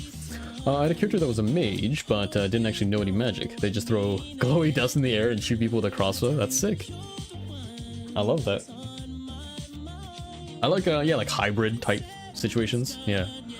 You know, you have your class like your battle mage, and think the character I made was like, he was like a rogue, a sellsword, but then he got turned into the clergy because his little sister had a illness and he had to go and find a cure for it himself, so he became versed in sort of potion craft. He was like desperately looking for a cure. Oh, it was called, I made up the disease, it was called marrow smoke, because it was a disease of the bones, and her bones were deteriorating. I don't know why I made up this backstory for this character. This character's little sister who had a disease called marrow smoke, and the healers of the land couldn't fix her, so he cast aside his blades and turned to the clergy. So he was like a rogue that also used clerical spells. That was like years ago I made that character. Never did anything with it, but what am I doing? I am killing this gong. Inside you, inside you.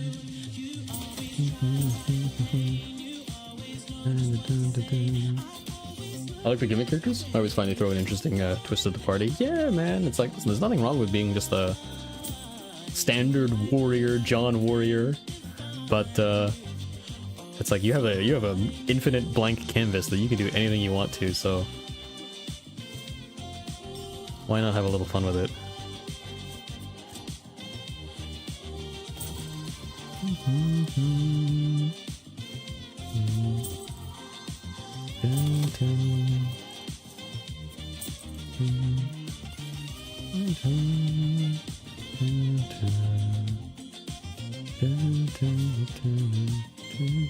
Snow 6 coming up? Yeah. We're getting so much goblin value. We just keep chain healing him, and then we'll freeze him again. Unfortunately, now I have to kill him in a few turns. I wish I could recall my hero to stop that from happening.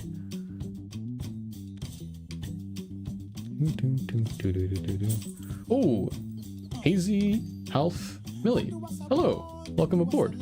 Hazy. Can I call you Hazy? Hope you're having a great Saturday. Get an extra smack on the goblin here.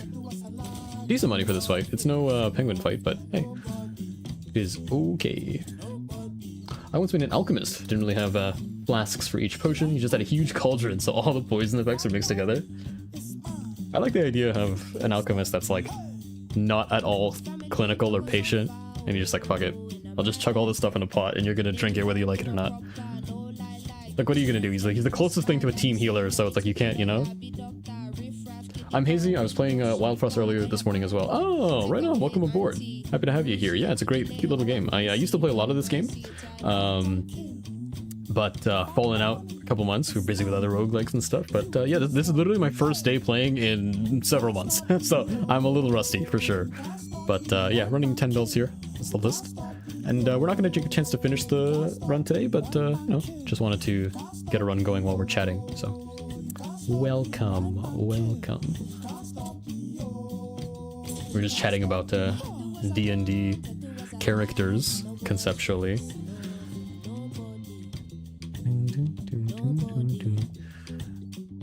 Double Traveler looks good. Early Money's also good as well, but I always like Double Traveler. We need structure for the run, and there it is, the fox himself, the fox that was promised. You can't really go wrong with Foxy. Jumbo's good too, but Fox out of the box gives us a clear through line. Threw a potion at my team's paladin. Turns out it was a potion of enlargement and fear. He's just a big, useless meat shield. And enlargement and fear, yeah. Ooh, Snowcake, early Snowcake? You shouldn't have. Shovel's also very good. But you kind of can't say no to this card. Those are good pieces to find. Let's make it a hat trick.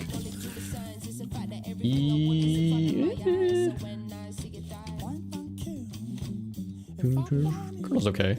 Basically, damage wise pretty good. We have CC in the Snowcake. Colonel. But it's way too early to see if Monkey's gonna be okay. Colonel's the safest thing to choose. And we are going to the Glowberries. Looks good. 3 very different build openers, yeah. But they're like, it's like generic enough. Like these are all like very core generic pieces that we don't have to commit to these. Like we have a through line in Foxy. Colonel's just generally there to tank, and then Snow Kick is just generally one of the best cards in the game. So, where's my Fox? He's not here. My Fox and my Flame Water are desynced.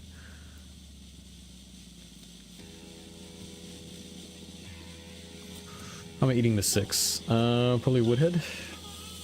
Burn my Woodhead on this. Or you can Snow Stick into kill, right? Yeah, you could Snow Stick into kill. Ooh, looks good. Are we setting up a double? Kind of difficult. Colonel's alright tank outside of his niche. The extra shield never hurts. Yeah, that's the thing. You don't have to. You don't feel forced to play into the shell game plan. Any tank like this and like the other Berry Girl, right? Any tank that's like trading value, like taking hits and giving value to someone else, like that is always solid. I misread a shield charm and put it on a bite box thinking it would protect. Turns out it was shield on kill. Oh no. That's okay. That's like a classic that's like so many of the classic misplays. My guilty misplay is Nutshell Cake on Chompom. You put Nutshell Cake on Chompom and he instantly dies, and I lost the run on the spot. Yeah. He was like, Chompom already had like -1 health or something, and then you put the Nutshell Kick on him, and then he dies. He dies because I thought for a second this would be like, oh, it takes 2 damage, but no, it's specifically reducing the heart by 2. That's like an early mistake. That's like one of the mistakes of all time. I lost the run instantly. Yeah. What am I doing here? Am I playing through the sand? We can play the hand. That's fine. Add Spark to Monch? Yeah, that's a good one. Dying to your own Jumbo or your Monch, yeah. Yeah. Classic. Oh, Hazy, thank you for following. I appreciate you. Yeah, we are live every... Hold on. Saturday and Sunday, 1 p.m. Eastern Standard Time for about 34 hours. So we're kind of on the tail end of the stream, but we are back tomorrow. Goblin is here. How does the board look like? We have to eat these Earthberry hits. We can Woodhead one of them.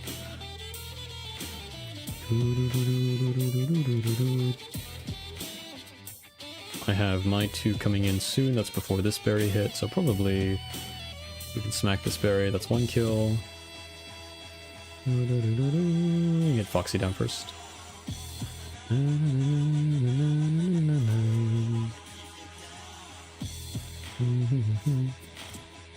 Try to keep the gobbling in place. I think we were ahead enough on board that we can greed it out a little bit more. We just have to eat this hit though, is the thing. And then Foxy's perfect into gobbling with the extra cash. Cash money. I'm just trying to think if I want to even go so far as to Snow Kick the gobbling. You can let the Berry Witch go off and greed out even more money, is the idea. I'm a little remiss to get rid of my Woodhead now. Hero has I don't remember what this boss's HP value starts at. This might be the best tank to... Time to just get the hero to tank the hit. It's 10 HP for a reason. You should use the damage. Or use the health, rather. That's probably like my biggest Wild Frost tip, is like... Use all of your health, right? Like, every health point matters above 1. You should rotate units out. And make use of everybody's health. It's important. So I'd like to get the Berry Witch to go up on purpose so that the Goblin gets healthier, maybe? I can't put a unit behind Colonel without taking the barrage damage anyway.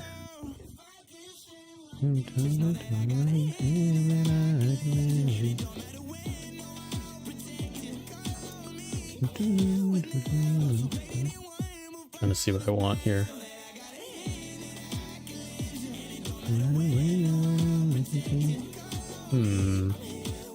Just thinking. I don't think I have to think that hard.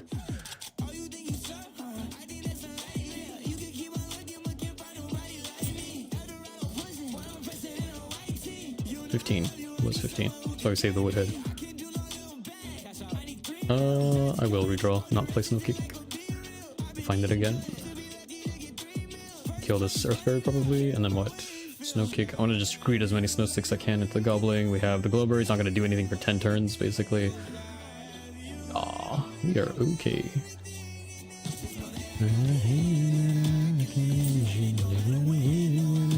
Unfortunately, I'm just shy of keeping this guy healthy enough for Foxy, but I feel like Snow Kick into Foxy hits is enough money. I can let him go now. That's plenty of gold. Wait, look how much money. You guys see this? We have this much money on this. That's crazy. That's a lot of money. Oh, this is fight 2. I thought this was fight 1. Still a lot of money. I was like, wait a second. I've made 100 money before on fight 1. It is possible. It's you have to play. You have to find the penguins though, and then get enough spike multi kills, and then freeze the goblin for like 2-3 cycles. Early Wild Frost always makes me appreciate how good we have it now. Old Wild Frost did not fuck around. I think you played Wild Frost before I did. I played, like, I don't know, when did I first play? Like a year ago? 2 years? Maybe 2 years ago? I don't think I played it as early as you did. But yeah, I mean, early stages of any game's life cycle is always very interesting. It's always like, you know, to be in the good old days or the not so good old days of a game, right? What am I doing? I'm just freezing. Not used to having this early Snow Kick. Oh, you played it when it came out? Oh, that's awesome. You were there right from the beginning, huh? That's awesome.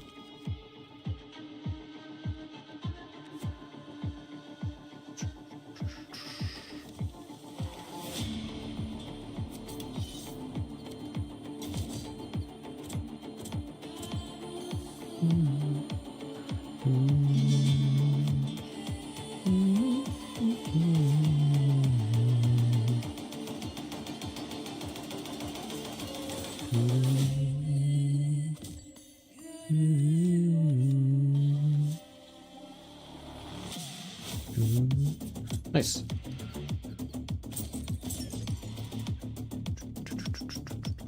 Well done, folks. Well done, team.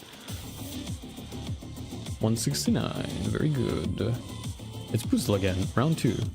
Bottom path for shop. Come on, grr. These guys are okay. Numlin is good when you have a very small deck and you can just like snow stick this. Nickel biscuit. It's okay. Don't be Pengu Charm. Don't be Pengu Charm. A good sign. We can do something with Frenzy. Make it work. Cash infusion on the spot. Entering shop at 210. Pick up my crown and... Companions always got injured even in normal mode. Woolly Tribe was absurd with 2 of the barrage guys. Back then there were 7 damage aimless. King Mocha we used to get barely spice. Oh man. Damn. Damn. That's a lot. Yeah, I feel like I always want to play with injury because I feel like when you take injury off and on and then, you know, it's good. It's a good like habit to play into. I think it makes sense. I think that there should be a punishment for losing heroes. There's so many board states you can get away with if you just like, if your units are expendable, you can just like send them in and get them full health for the next fight. I think it's an important core concept to play around. Soulbound Skulls was random for allies. I feel like I remember that. I don't. I have a vague. I don't know if this is like a Mandela effect kind of thing, but I feel like I remember Soulbound Skull being random for allies. And you just like ice your hero. Yeah. How am I on Nutshell Cake? We still technically have an out for Chompom, but I don't really want to go into more hero shops. We have everything but Chompom. I think you just take the Pepper Reaper for Foxy, probably. It's okay. And then what, 1 charm you can buy? I destroy the crockpot, I'm making beef stew. Sheesh! Dude, that's why that's why chat's so quiet. That we have a bunch of people who came in early and they're like, sorry, Arun, I gotta go make something. And like we got one person making pasta, someone else is making stew, you're making stew. It's like everybody's cooking during my stream. It's like I'm so hungry now. Yeah, everybody's just like, they came in here, we had a good early stream, we're chilling out, and it's like, sorry, Ruben, I gotta... 1 second. They're gone. They've been gone. Everybody's out there eating. That sounds awesome, though. Bamboozle.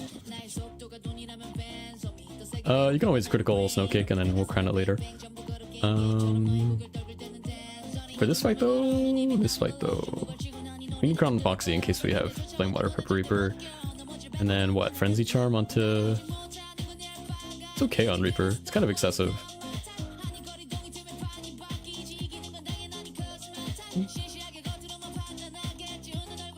I feel like this will always happen. Yeah. Too lazy to cook tonight? Having a nice snack with a bowl of cherry tomatoes. Ooh, I love tomatoes. I love tomatoes. Big tip is just to salt them, really. I feel like everybody who doesn't like tomatoes doesn't salt them enough. They love salt. You need to absorb the water. My favorite, like, poor man's meal is just a simple, like, tomato sandwich with, like, Japanese mayo. That's it, man. Just simple eats. Simple eats. I'm not putting this Frenzy Charm on. Yeah, Wild Frost and Beef Stew. That sounds like an awesome combo.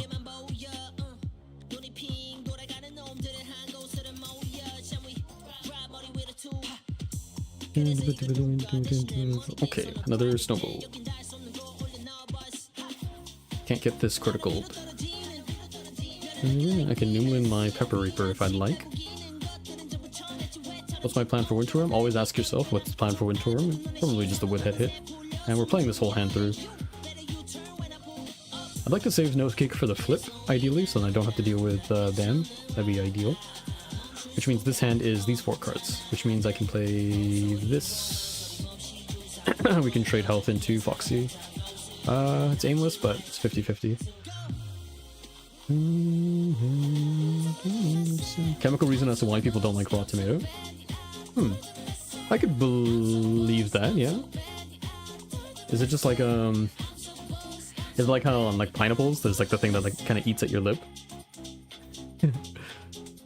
There's like this, like you have to like cook out the certain chemical. I love them when my boyfriend saw me bite into one and say he's never seen anyone do that. I mean, definitely it's like very, like cherry tomatoes especially are very like, what's the word? I mean, they're like aggressively tomato, right? It's like, bam, in your face, tomato explosion. I feel like you gotta cook it out a little bit. Tomato gets cooked, there is a special chemical that changes to a different form. Apparently one of the best tasting general chemicals to human taste buds. But then some people eat the chemical in raw tomato. Could taste disgusting. I believe it, yeah. A lot of cooking is chemistry, right? Maillard reaction. I know all about that. I love cooking. I love cooking. We have to mind our Foxy's health, because Pepper Reaper does -1 every time, and we don't have guaranteed. Because here's the thing, how am I keeping my Foxy alive in this boozle hit? We missed the Colonel HP. So how am I keeping Foxy alive against the Bamboozle hit? Is it Pepper Reaper into... Yikes. Into Scrappy Sword, into buy 1 turn for Snowcake. Pepper Reaper's gonna do me 5, 10, 15, and then kill. Actually, this is kill on board. Never mind. This is kill on board. Or flip on board. Are we ready to flip? I think we have to preserve Foxy. Yeah, it's okay. We'll do the flip, we'll set up Woodhead now, and then we can Snowcake the Boozle, and then we'll be out. Okay, sounds good.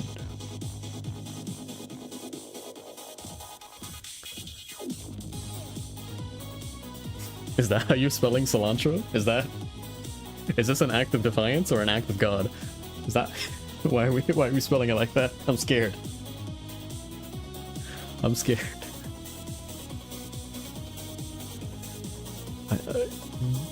Is that incorrect? It is extraordinarily incorrect, yes. That's I normally overlook spelling mistakes because it's like, yeah, you know, it's whatever. You guys are in Twitch chat, you gotta keep up with me. But that is so aggressively not cilantro that I have to call it out.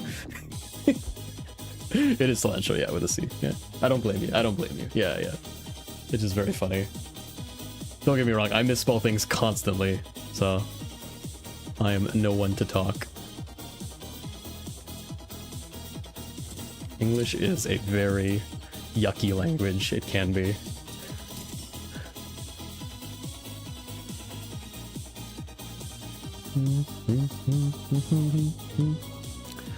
What am I doing here? Boozle's on ice for good, basically. This baby snowball is finally a guaranteed kernel trigger on here. That's important. The winter worm hit is also happening on the same turn is the issue. That's the problem. And the worm's going first, so then I have to do it like this. That's not a problem. Woodhead eats worm hit, Snowball hits kernel, gives me the plus HP for Foxy, which means I can pepper reap for him comfortably. Hero holds down the top lane, has to eat the aimless hit. We'll go up to... Gobbler will go up to +2, but that's fine, we don't care. We can Flame Water Foxy now if we'd like. Am I playing this hand through? I need to redraw at some point to find my Pepper Reaper, which is Newland. I don't think I can reach... I can't reach the Gobbler very easily, which means I probably have to keep the Gobbler on ice for a while. I have no backline access. And I burn my Snow Cake. Is this Attack on Titan? It is. So, all that said, I think you can do this now. Yeah, it's all good. We all understood it. Not a problem. It's not a problem. What is your first language? Can I ask that? What's your first language? We have a lot of people from we have a big I don't know, I want to say big, but relatively big Asian audience and European audience as well. We have Germany, we have Poland, Russia, Italy, a few Spanish speakers as well. It's awesome. I love learning about different cultures and languages. It's so cool. I'm learning Spanish right now, or trying to. Attempting to. Right, it goes into 1, we plan this. This goes 6. I have to keep Foxy south because he has to absorb this. I'm eating 1 here. I need to... No, Bam is already primed for this damage, which means I have a free turn to do anything I want, which means I should stick something, which will probably be... Not the Gobbler, because I wanted to hit first on the 1. Portugal! Ooh! Portugal! Hola, mi amigo. ¿Cómo estás? Me llama Runehawk. I saw your merch bio. That's hilarious. Oh, you saw that? That's an older photo of me. Yeah, like how many years ago now? We're like 5-6 years ago. Oof. More than that. That was like late university. But yeah, just having a bit of fun with it. You gotta have some fun. Sorry, I'm taking way too long on this turn. Just reasons. Oh man, yeah, that's awesome. I know for a fact we have someone from Portugal in the server. I think she's yeah, she goes by Katie. That is awesome. Mucho gusto, Portugal. I don't know how to say Portugal. Portugal. I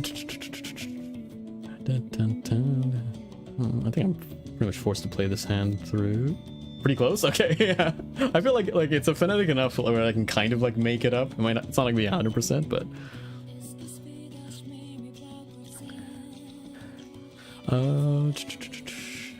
Right.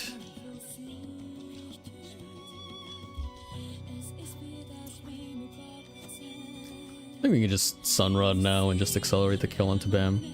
Or probably Sunrod Foxy. It doesn't really matter, they do the same amount of damage.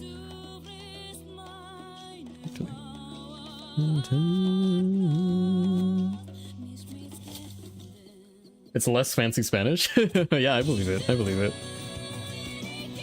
I fell in love with the Spanish lisp, you know, when I was watching La Casa de Papel, Money Heist. I never knew a lisp could sound so sexy.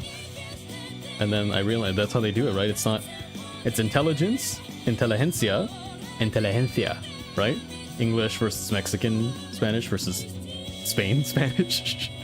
Or beer, cerveza, right? And I was like, that sounds nice. It just sounds nice, right? Cerveza.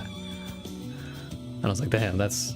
I just like the way that feels, and it's like I literally just chose Spanish because I just like the way it sounds. It's also, I think, the most popular language on Duolingo. It's like everybody's learning Spanish. Awesome language.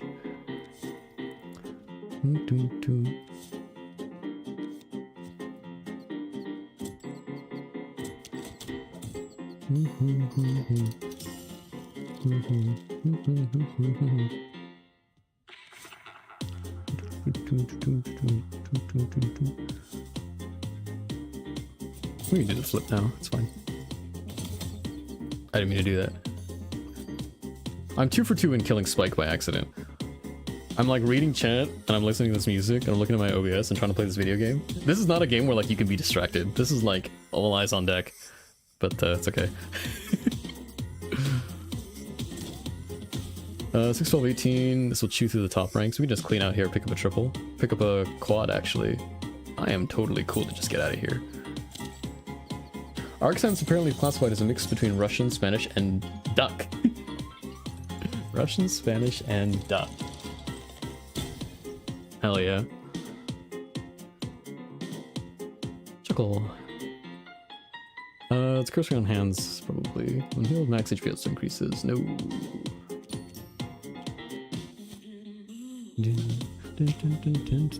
It's okay, Spike. I won't do it again. Hey. That's very good. That's a very good find.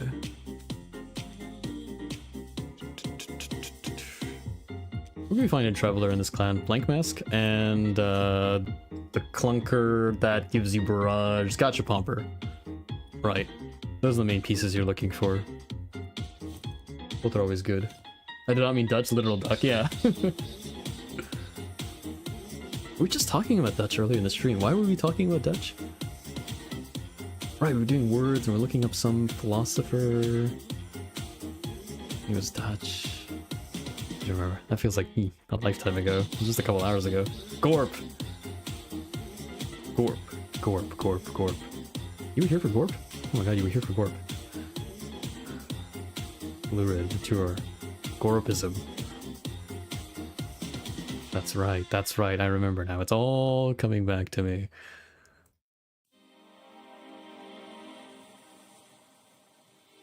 Right. This is our word list that we look at every stream. Bivouac. Bivouac. Temporary camp without tents or cover.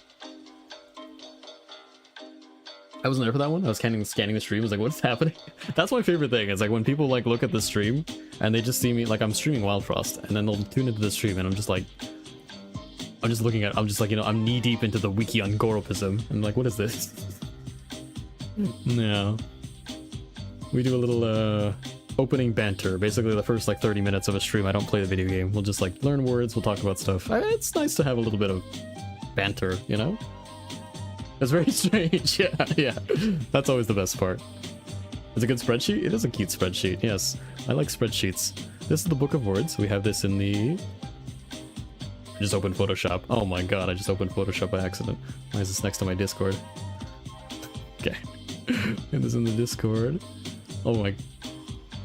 The streamer doesn't know how to use a computer. Where is it? Library. I have a spreadsheet for games. Paint album, words, right. Oh, we should show the game album. Album? Game. This is like a spreadsheet of all the games that we've played on stream, things that we've completed. We have like highlights, some Twitch, links to VODs. Oh, these are the roguelikes we've played on stream, if you want to look at that for a bit.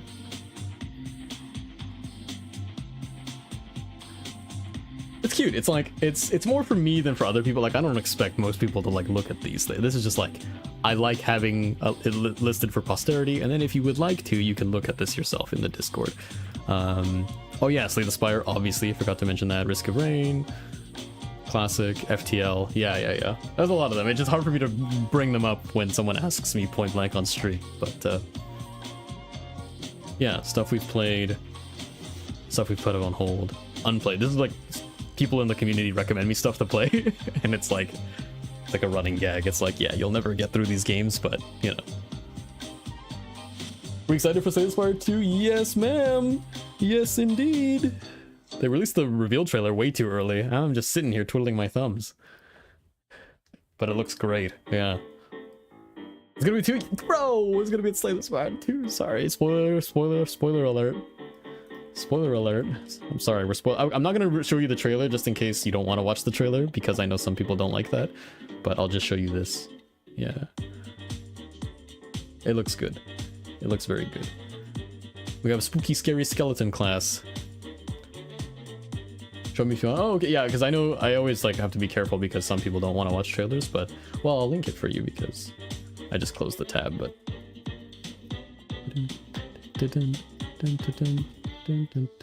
I'll just.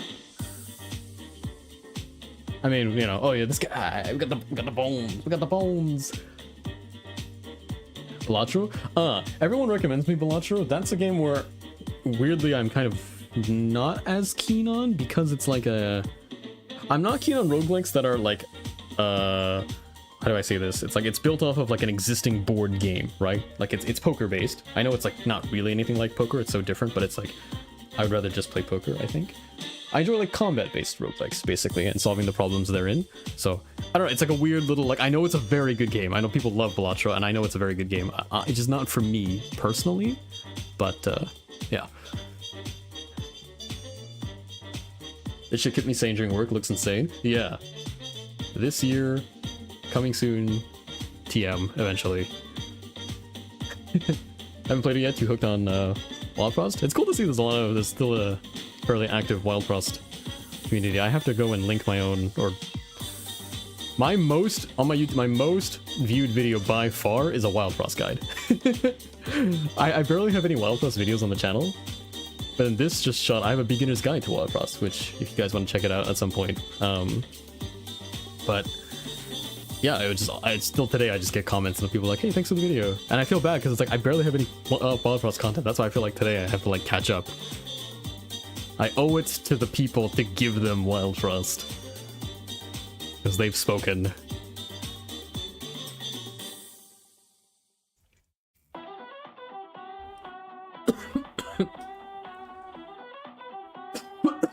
Sorry, choking on water, hold on.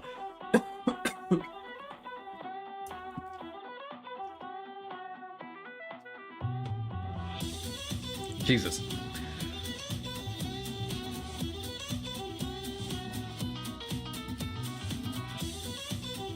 Don't die? Isn't that crazy? We're just like, 28 years on this planet, and you could just drink water the wrong way and just fall over, and that's it. Like, that's how you go. Oh,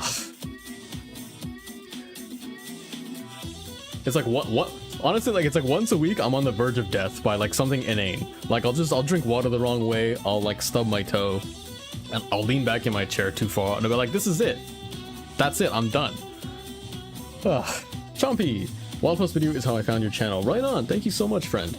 Appreciate you coming down. Yeah, I was looking at the analytics for that. Apparently, like, most of the people that found that video found it through like Google. They're like, I guess you type in like Wild Frost beginner guide. Pretty sick. Pretty sick. I'd love to do more educational content, stuff like that, because that's what the people like. Like the most videos are like, hey, I'm talking about stuff. So we'll see. We'll see. But this is the year. This is the year. We're gonna go big with the YouTube. We're gonna hit the pedal to the metal. I'm excited. I'm excited.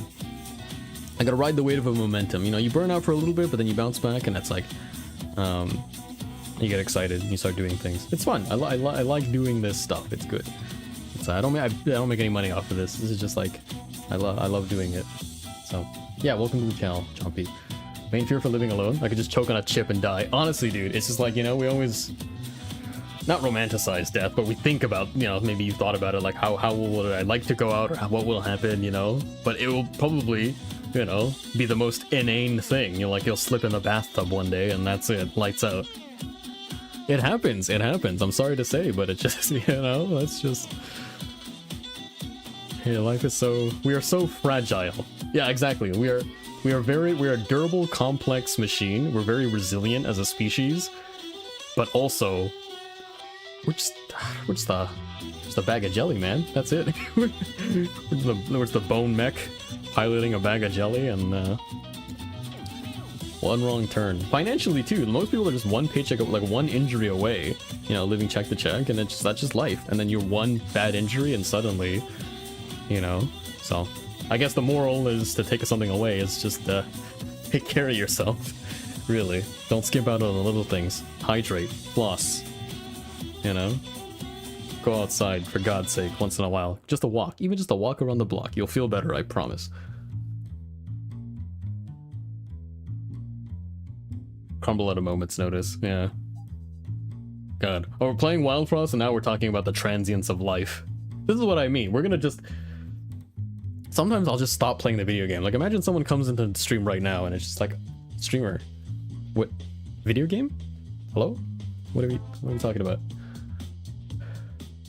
Oh, Pokemon Outside? That's true. That's true. That was a big... Honestly, that game got a lot of people outside. No joke.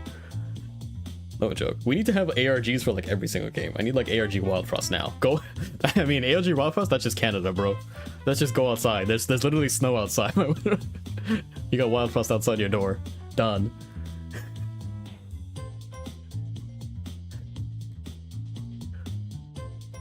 Ugh. Philosophy, yeah. This is heavy hitting topics. These are the real big button issues here in the Wild Frost category.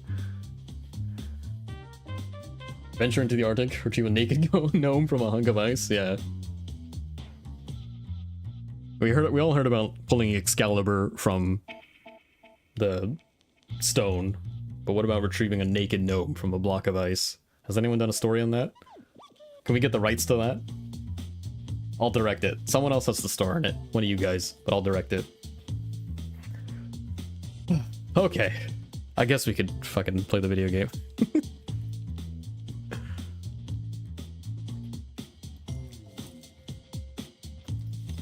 What am I doing? Hero-wise, I'm fine. These heroes will find a victory. We can go bottom path and eat stuff. Get rid of some swords. We want to make the deck smaller too because of New Limb Biscuit. We're incentivized more to make the deck smaller. Yeah. I'll be the block of ice. Done. It's like being the tree in the high school play. Someone's got to be the tree. I'm a little sad now that Monster Hunter Now didn't pop off like Pokemon Go. Oh, really? That's the first time I'm hearing about that. They literally made a Monster Hunter version.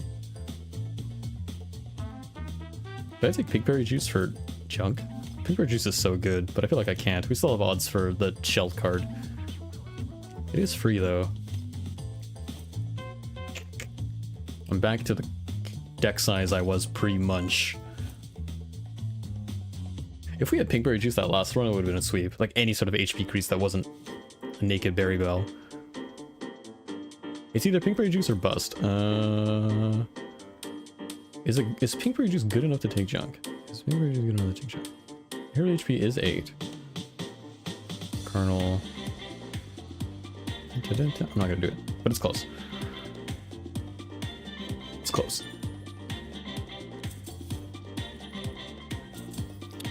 Where's all our money? It's gone. Okay, Spice Mokos. Oh, it's Moko Fight. Okay, Moko Fight. This is a test. Test of willpower. We have multi-hit into Moko. That's good.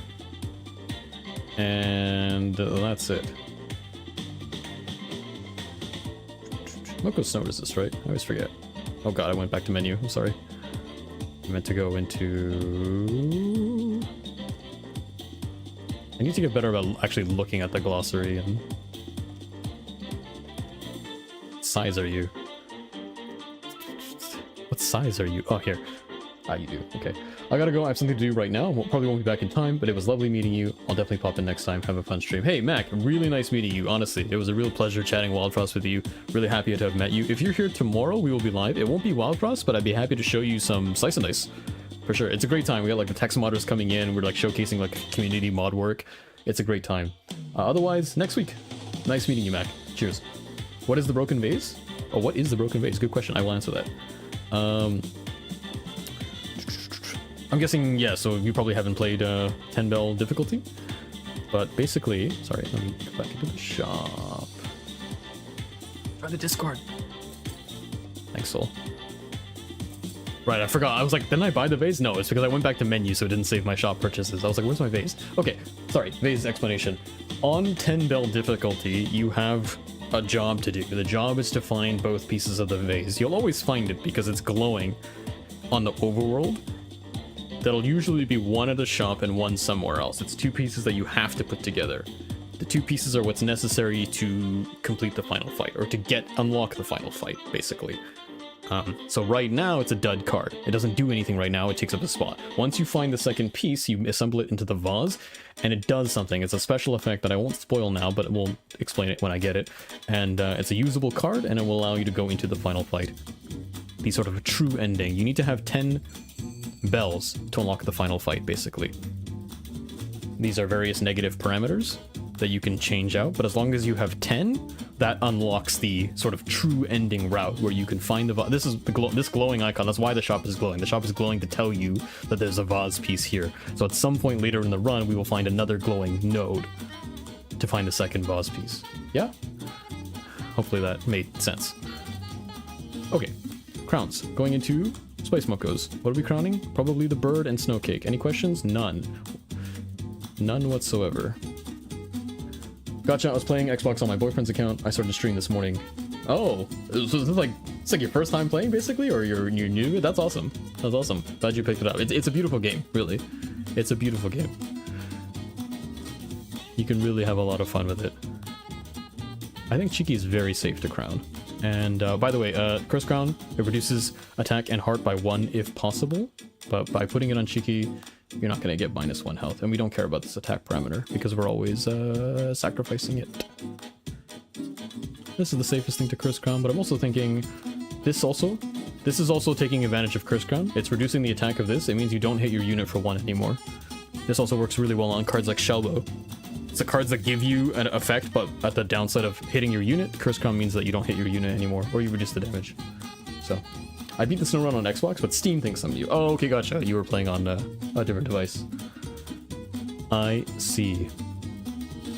I'm kind of super down to do this, actually, because I already have a crown on Foxy. We eliminate the negative effect, we get the guaranteed Pepper Reaper Foxy, we can basically blitz out a kill on anything we want turn 1. The only thing better would be to... I mean, you can even Frenzy Charm it. I still don't think we should need to equip Frenzy Charm. Save it for a rainy day. Oops. Okay, we have 5x3, quick as you like. That's a Grog dead on board. How are you dealing with the Mako? The first hit is free. So you can play Colonel now. This is a free 2 HP, basically, that you should put on Foxy. So you should play Colonel now to get this for free. Wow. In fact, you can just keep eating a bunch of hits. We're up in value for 2 hits, HP wise.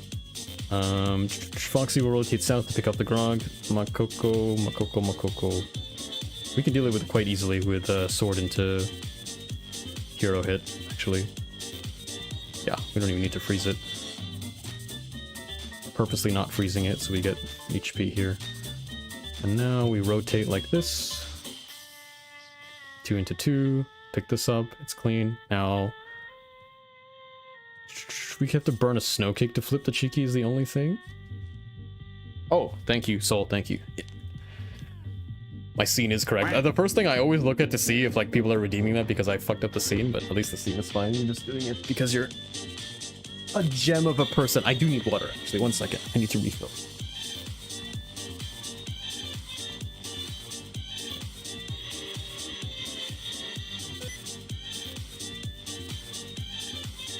Oh, we're so back. We're so back. Did you miss me? Yeah, me too. Okay.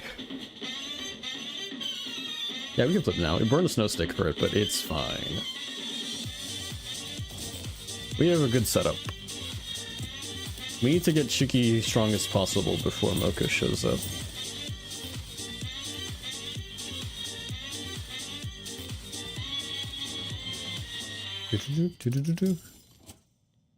This is not a fight where you can greet Snowcake on the Gobbling. It's a scary fight. You have to respect Moko. And increasingly, I'm respecting the mid-level bosses more and more.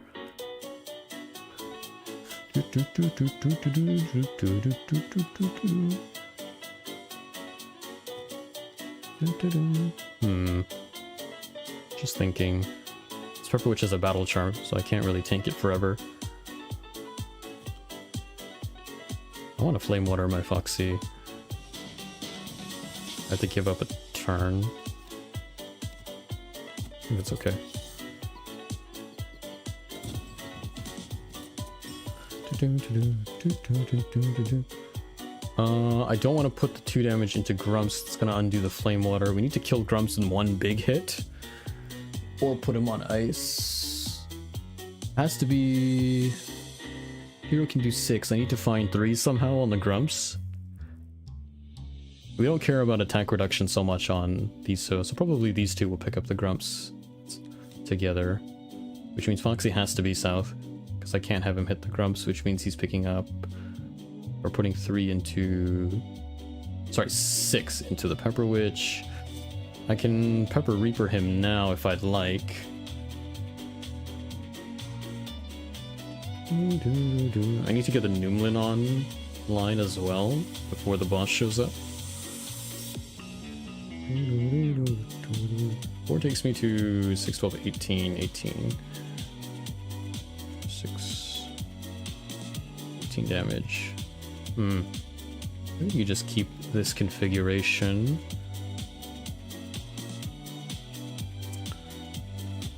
You can also Noomlin Snow Stick, that's fine too. It's good to do this now. Clean the witch.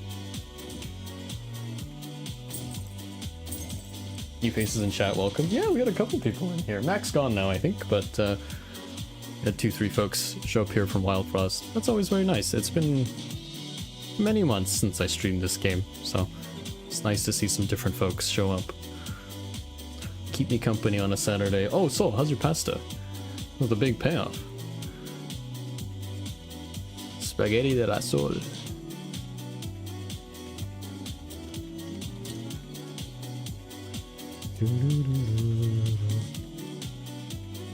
We don't have an easy sacrifice here.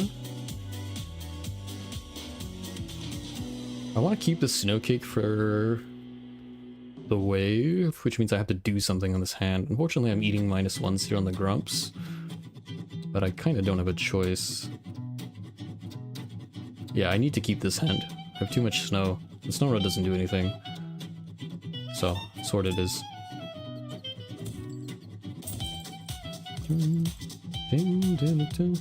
Okay.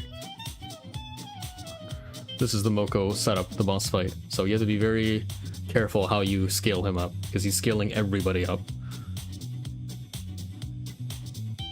We can put one thing on ice for good, and it's probably going to be the Makoku in the back. We can let it hit it once for free, because it's free value.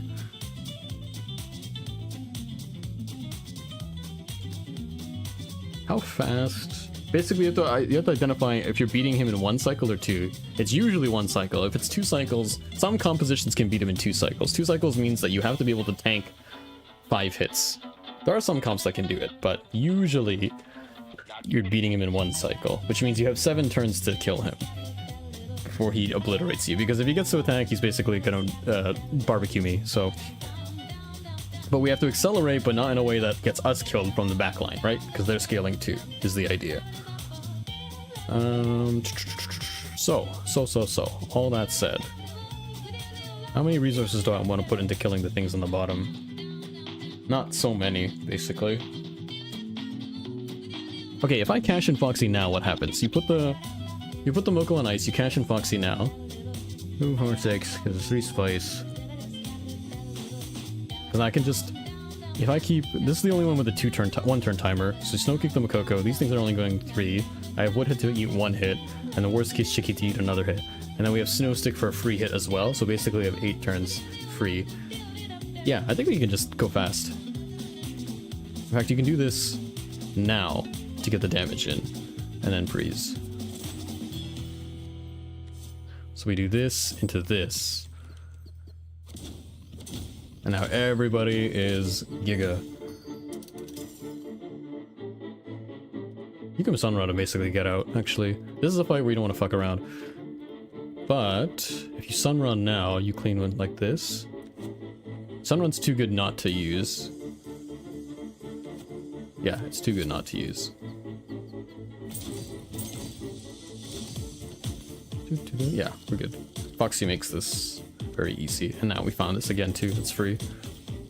Nice. We're basically out. In fact, we are out. We can do this into Sunrun, or yeah, this is better. We get the kill on the Makoko. Nice.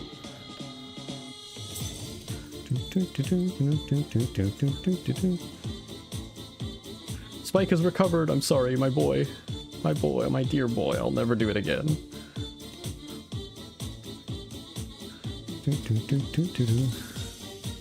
Shell Shield is here. Yeah, I knew we had odds to find Shell Shield. It's probably Shell Shield. There's still a Bling Bank if you really want to greed. It's very safe to take Shell Shield though. It's very good. Shell Shield Pepper Reaper gives us a lot to do in the midterm. This is the stuff tools that we were missing on the last run. You want to balance units on board, but also utility in hand as well. I think I'm very happy with the Shell Shield. And we can double up on probably Snow Kick. I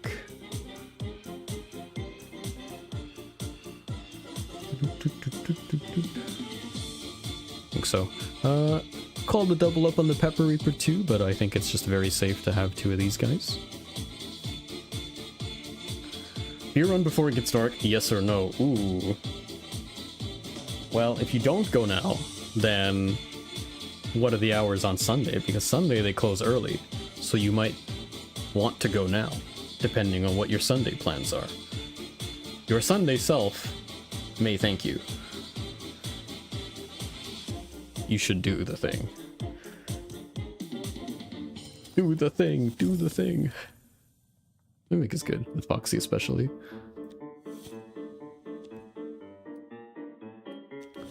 We'll be winding down soon enough anyway, Hazy. Yeah, unfortunately we won't be able to finish this run, but if I don't go now, I'll just drink water forever? I know. Oh no. What a plight. What a plight to have.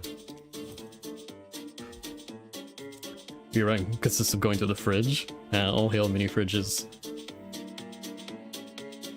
Oh. Yeah, I haven't had a good drink in a minute. I haven't had a drink since New Year's, which isn't that unusual. I don't go drinking every week, but I try not to keep it at home. I have some alcohol for cooking, like red wine and sake.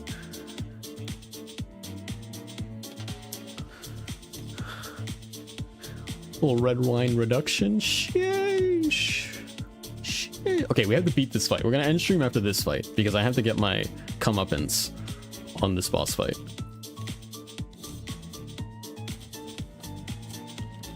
Round heckin' 2, dude. We are so back.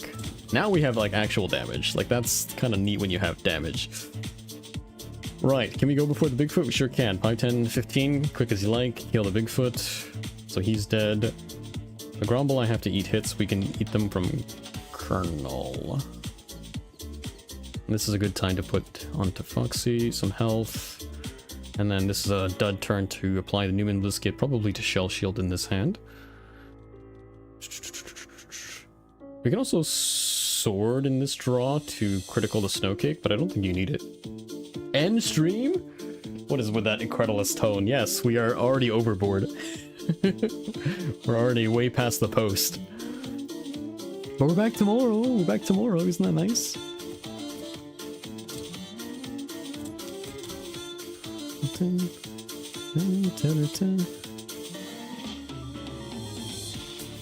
I want to prime the Woolly Drek for the damage, but that means I can't Scrappy Sword this turn. I can do both. I can hit the Drek now and flip the Cheeky later.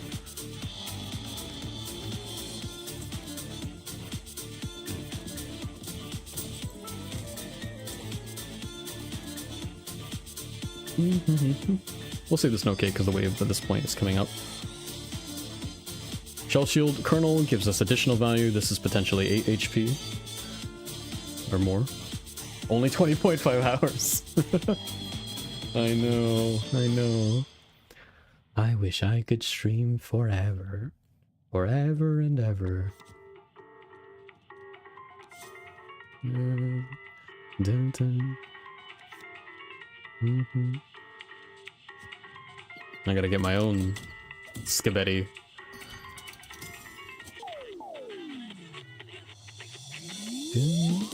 We just never worry about this Bigfoot again. Although you might get... The problem with Snow Kicking now is that I might just waste the turn completely because he's gonna eat something. That's the issue. Yeah, it's not worth it. We'll flip. Eating 3. My Pepper Reaper is not here. That is in a different hand. I need to flip this chicken, but I can't flip it in a good way because it's burning snow sticks.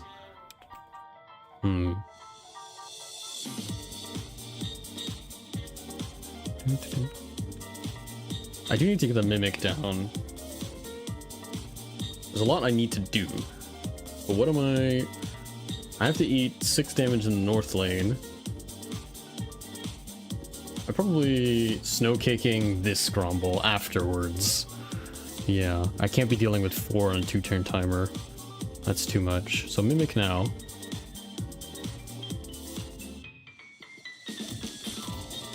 Okay, eats a Grumble, that's not a problem. We're gonna snow cake Grumble with 4 attack. Rotate the Colonel topside. Put more health onto our Foxy. Punch 6 into the Drek.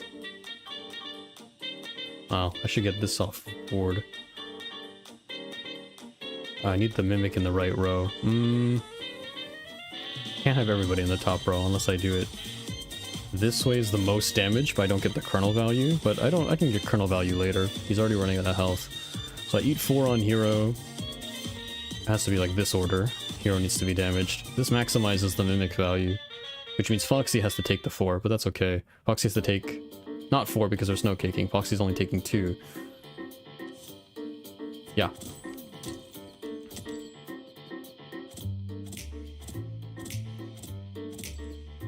Right.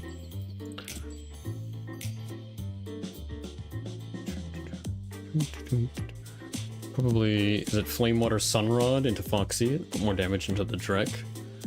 We have to eat this barrage. I can't eat this barrage. I can't. I have to Snow Stick it.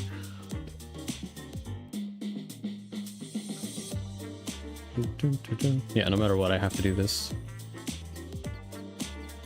We have no time to do anything with the Gobbling. This fight is too scary.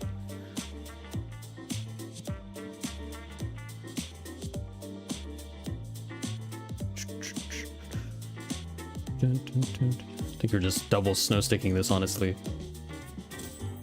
I need a fresh hand. Big Lou's here. There's that Pawpaw. Okay. So. Grumbles on ice, a barrage and 4, double barrage on 4, right? The barrages are always linked. I can always desync it with the snow cake. The snow cake is likely going on Bigfoot in the top. I need to put damage on the Drek ASAP. It can get really bad because you can eat the Pawpaw hit thing as well. The Pawpaw effect. So how much damage can I get here with the Mimic? It's probably... I don't want Flame Water. It's probably... Scrappy Sword Chick now. And Shell Shield first. Because that's free. We'd like to use these 2 turns to get the Snow Cake criticaled as well. It shouldn't make a huge difference in this fight.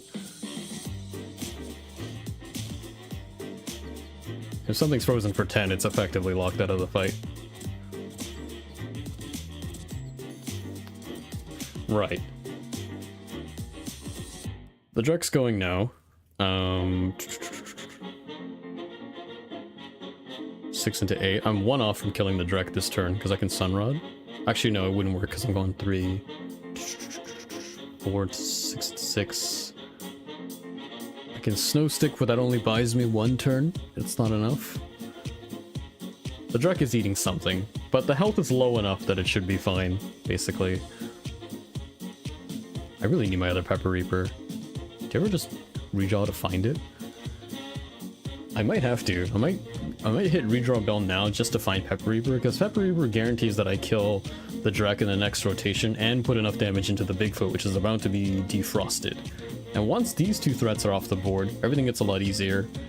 I have to worry about the top barrage is the only problem. I haven't desynced the barrages yet. Right? At some point I need to put snow on this Bigfoot. But when do I have time to do that?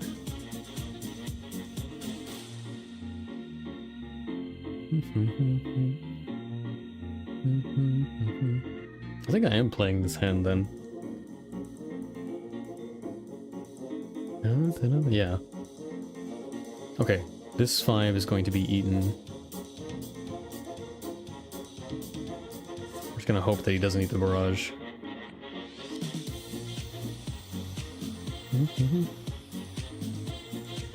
We can wait until after. Yeah, I'm playing this hand out. He ate the barrage. That's okay. We should be able to kill him before he acts, is the thing. Papa's going on 1. This is free health. Now we can snow cake the Bigfoot. But before we do we want to snow stick anything? You can snow stick the Big Blue actually. Buying 1 turn is important. It also unlocks the critical. Putting that on ice, and yeah, now we're killing this. Okay, we should be okay. Who's on mimicking? Mimic goes here, more likely. Right. He is out of play. And we only have to deal with 1 barrage. 1 Gromble comes into the fray, reinforcements. So it's a 5 barrage, we're taking 2 freeze. It's awkward for sure, but there's nothing I can do unless... No unless. I have to eat one of these. Unless it's Pepper Reaper now. How much damage is this? This 4 is 5, 10, 15, 17, 19, 21. 21 damage. It's not enough. It's close. Yeah. So we have to let him go attack once. I think, well, Woodhead has to go. It's just fortunate because the board is very cluttered. Hero has to tank the next hit. And if I don't want to lose anybody else, then that means Foxy has to tank the hit. But Foxy eating the freeze is really bad.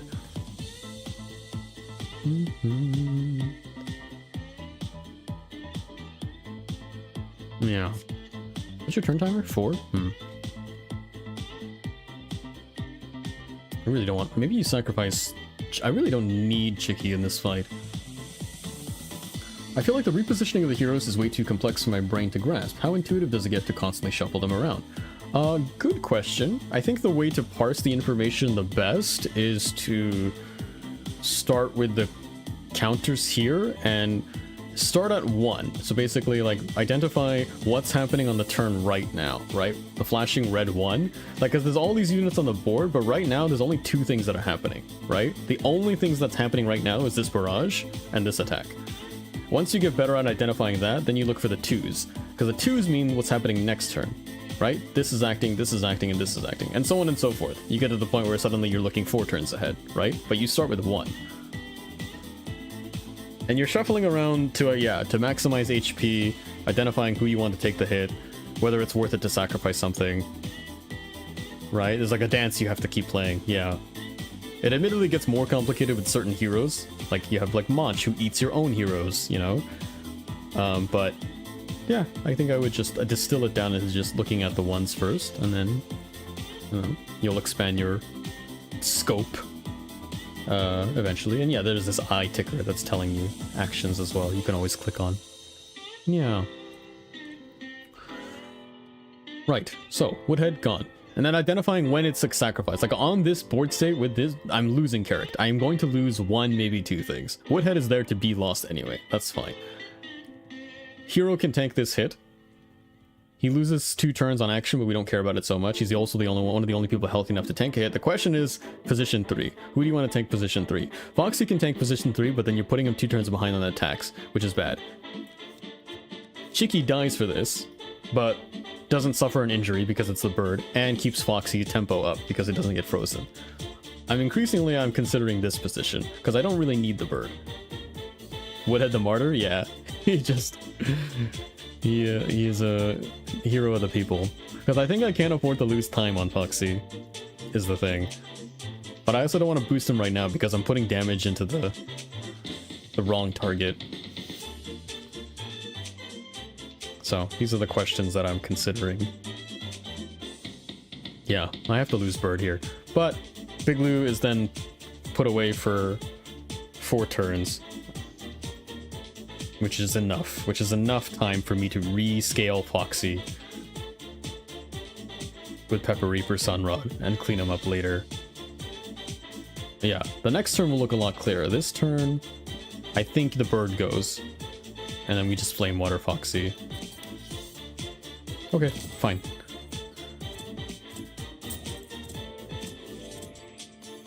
So So now it looks something like this, and then we go Pepper Reaper for sure. Now I have 6, 12, 18, and now it's about calculating reach. I have 6, 12, 18 plus 6, right? Because of the Mimic. 24, I need to find 5. I need to find 5. Can I find 5 before the big loot goes off? I can find 3 with the Colonel. I need to find 2. Can I find 2? Yes, with Scrappy Sword. So we win. That's how I see it. I don't know if that's intuitive to like listen to as a viewer, and I'm skipping a lot of steps, but like I'm finding my reach, right? And like, can I find the reach before this counter goes off? If not, then I have to survive another cycle of this attack, and I have to play defensively. It's like clock, right? Consider it as clock. Can we beat the clock, or do we have to... That was incomprehensible? Yeah. Yeah. Makes sense to me. And that's good enough, viewer.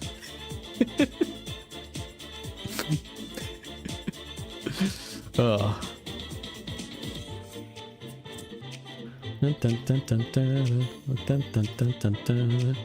We have enough reach with the Mimic. And then we have turns to stall with Snow Stick. So either way we win. We don't get to clean up everything else, but yeah. Back, smack, smack. Smack, smack, smack. Be gone, Big Lou. Yeah, this fight, I always underestimate this fight, man. I'm just like, it's a bunch of big dumb dudes. But yeah, we'll go to the shop and then we'll quit. Because I'll show like decision making, I guess, to the shop. Bye bye, Big Lou. That is what we say, indeed. Double path? You can go either path, actually. It's important, charm riches are important even if you don't buy anything, because it tells you what charms are not in the pool anymore. It'll show you 4, and it means those 4 charms aren't going to show up anymore. So that can influence what charms, like whether or not it's worth it to go into gachas, right? Like if you see a bunch of shit charms, then you'll know that your gacha odds are better, and vice versa. Streamer, I did not understand the explanation you gave by lack of game knowledge on my part, which is obviously your fault, so what the heck, be better. Damn. That's true, that is true facts. I will take that up, I will speak to A_secretary. She'll see to you. I think she's out for lunch right now, a very long lunch, but when she comes back, we'll get you sorted. We'll get you sorted. We'll go bottom path though. I heard gambling? Yeah, ears prick up. Gambling? This game does have gacha. You can take a clunker just for the body if you want it. Again, we're slightly less incentivized to take additional cards because of Noomlins. Noomlin's value increases the smaller your deck is, because you see the Noomlin card more, yeah? And the Noomlin card is free. So you want a smaller deck to increase the chances, or the odds that you'll see this card. I'm the secretary, was I replaced? Oh, ooh. If you could just, there's a cardboard box under your desk, if you could just, and if you could hurry it up, please, because, no, kidding. I could never replace you, Soul. I could never. You are one of a kind. And I do mean that as a compliment. One of a kind. You can get out of here. Dun, dun, dun. Show me the money! Moko Charm and Frenzy at the expense of attack and health. That's pretty good. Banning everyone away, yeah. On your way past all the cubicles. Oh, Hazy, if you're listening still.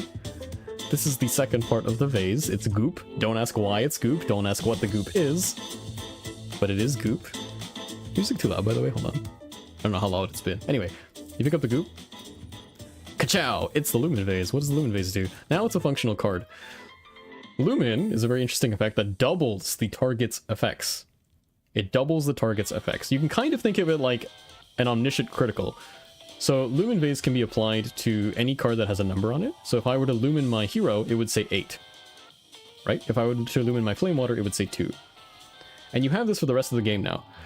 The catch is that you can only Lumen one thing at a time. So if I were to Lumen my hero, and then the next draw cycle, I find Lumen again, and if I put Lumen on, let's say Sunrod, my hero would lose the Lumen. And you will always know what's Lumen because you'll see like a blue circle above the card. So it's a very powerful effect, for sure, doubling anything. Yeah, so it's like dead weight you carry for a bit, and then it becomes a functional piece, and then this will also allow you to unlock the true ending. Yeah, so you have to make sure you buy. It costs like $17 per time. If you see it in the shop, you have to pay for it. If you see it in a treasure, like where you select cards, it's free, right? But you always have to get it. So just make sure you show up to the shop with at least a little bit of money and don't soft lock yourself out of the event. So it's too bad you can't lumen a bunch at once. That'd be OTP. Yeah, it is a very powerful effect. You have to be very but what you can do is sometimes you only want to lumen, like you can have setups where like you can lumen you can crown your lumen card and then lumen a consume card just to get the value. Like if I were to, you could do this, right? And have a crown on this. You lumen the snow cake, you use the snow cake, and then on next cycle you lumen something else, and you already got the consume value. So you could do stuff like that, right? Depending on how many crowns you have. Oh. That's the idea. Yeah. That's where we're at. And then here, yeah, you pick up your crown. Always buy crowns. That's like a shop advice, I guess. Crowns are the most important thing you can buy. You always want to make sure you have the money to buy a crown. That allows you to keep up tempo and speed with your opponents, having units on the board. Yeah. It also thins out your deck, allows you to find your pieces faster. It's very good. That's it, man. And Gamba? Well, yes, for you, Soul, I will hit the Gamba machine. Show me the money. Durian Charm, +4, remove all effects. This is very strong. Why is it very strong? What here? Pop quiz. What does this go on? What does this go on? This is very strong. It could go on Slapcrackers. We don't have Slapcrackers. You can barter with the market as well. She'll allow you to buy things if you're 1 gold off. As well, if you're 1 gold short, she'll allow you to buy the thing if you keep pestering her. It's a little Easter egg. I don't think the game ever tells you that. That should be in real life. Real life should work like that. Foxy? Yeah, you put on Foxy. The timing matters though, right? For Durian Charm. If you already had an effect on Foxy and you put Durian on, then it would remove the card effect. This is one reason why it's nice to screed a little bit. I lost the last run partially because I greeted, also because my deck was shit, but anyway.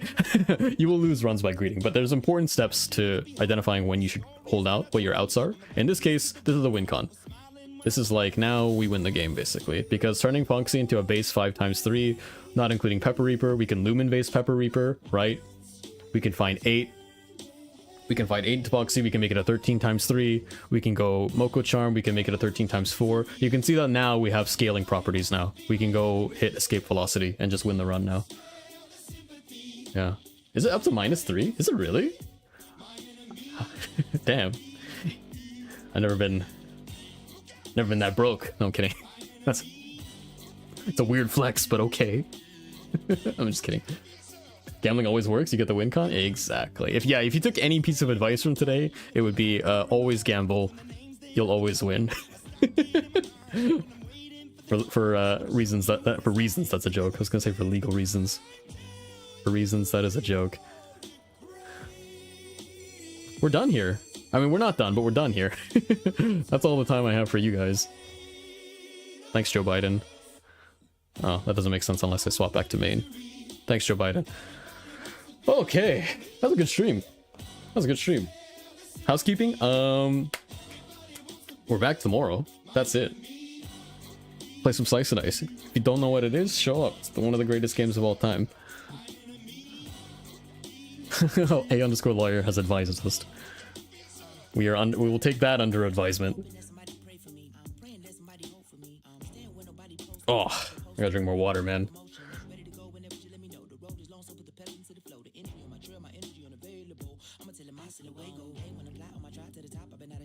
Chompy's in the Discord.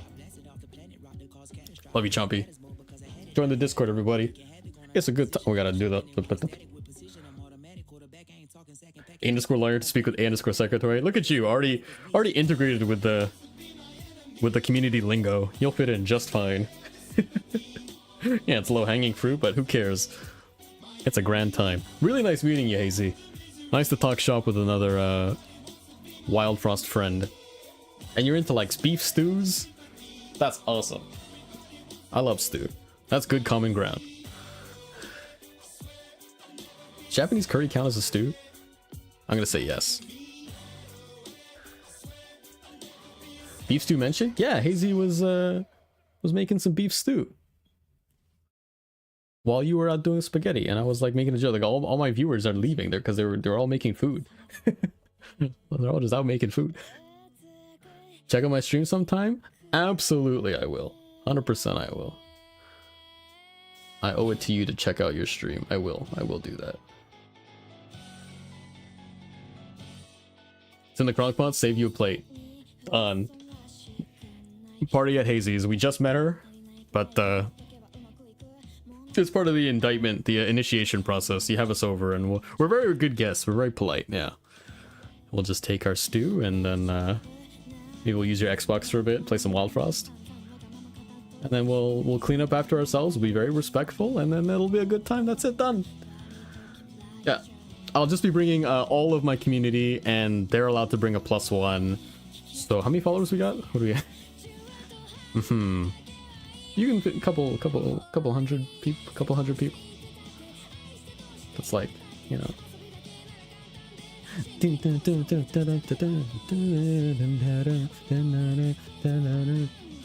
Who's Stu? Yeah, couldn't tell you.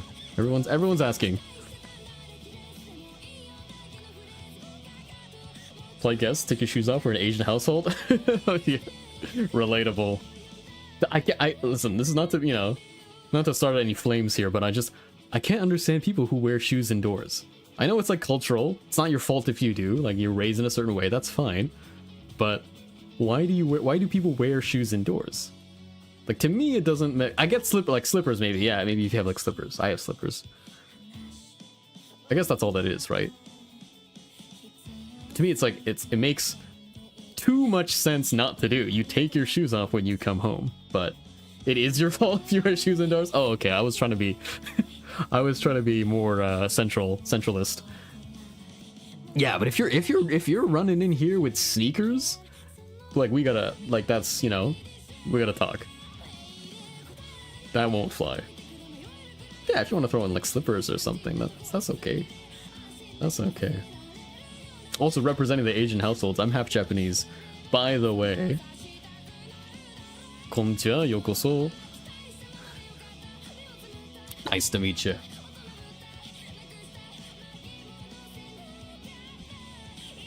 Humble brag. Yeah, it is a brag. Yeah, I have my card and everything.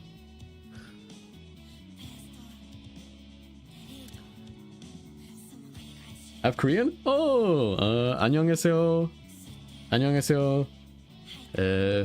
감사합니다. That's about it. That's all you'll get from me.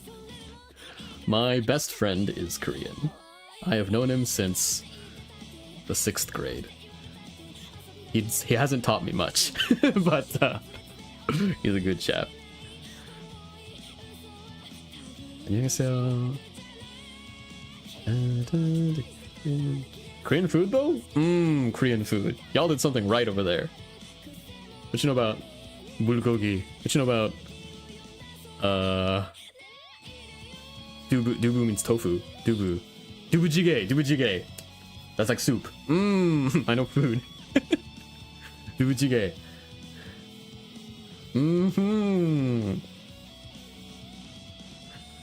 Yeah, we're like big hungry, man. I'm gonna.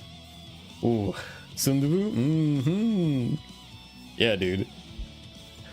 That's good stuff. Oh.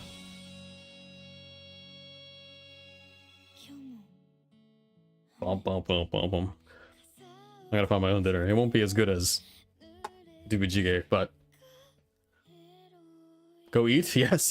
I must satiate my cravings. It was very nice to meet you, Hazy. It was a pleasure. Yeah, we'll be around tomorrow, 1 p.m. Eastern Standard Time. Otherwise, we'll see you next week. We'll run it back, yeah? Music, close. Discord, minimize. We are closing out the stream now. Thank you so much for watching, everybody. It was a pleasure. It went for too long. Oh, you went for too long. Yeah, I was gonna say. No, we'll be back to, but you know how it is, man. We'll do Texmon tomorrow, so I know that you posted in the Discord. We have a couple things to go through.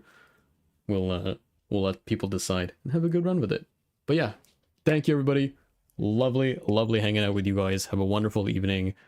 Eat well, sleep well, take care of yourselves. And I will hope to see you tomorrow. Yeah, Lone, thank you so much, man. Take care, guys. All the best.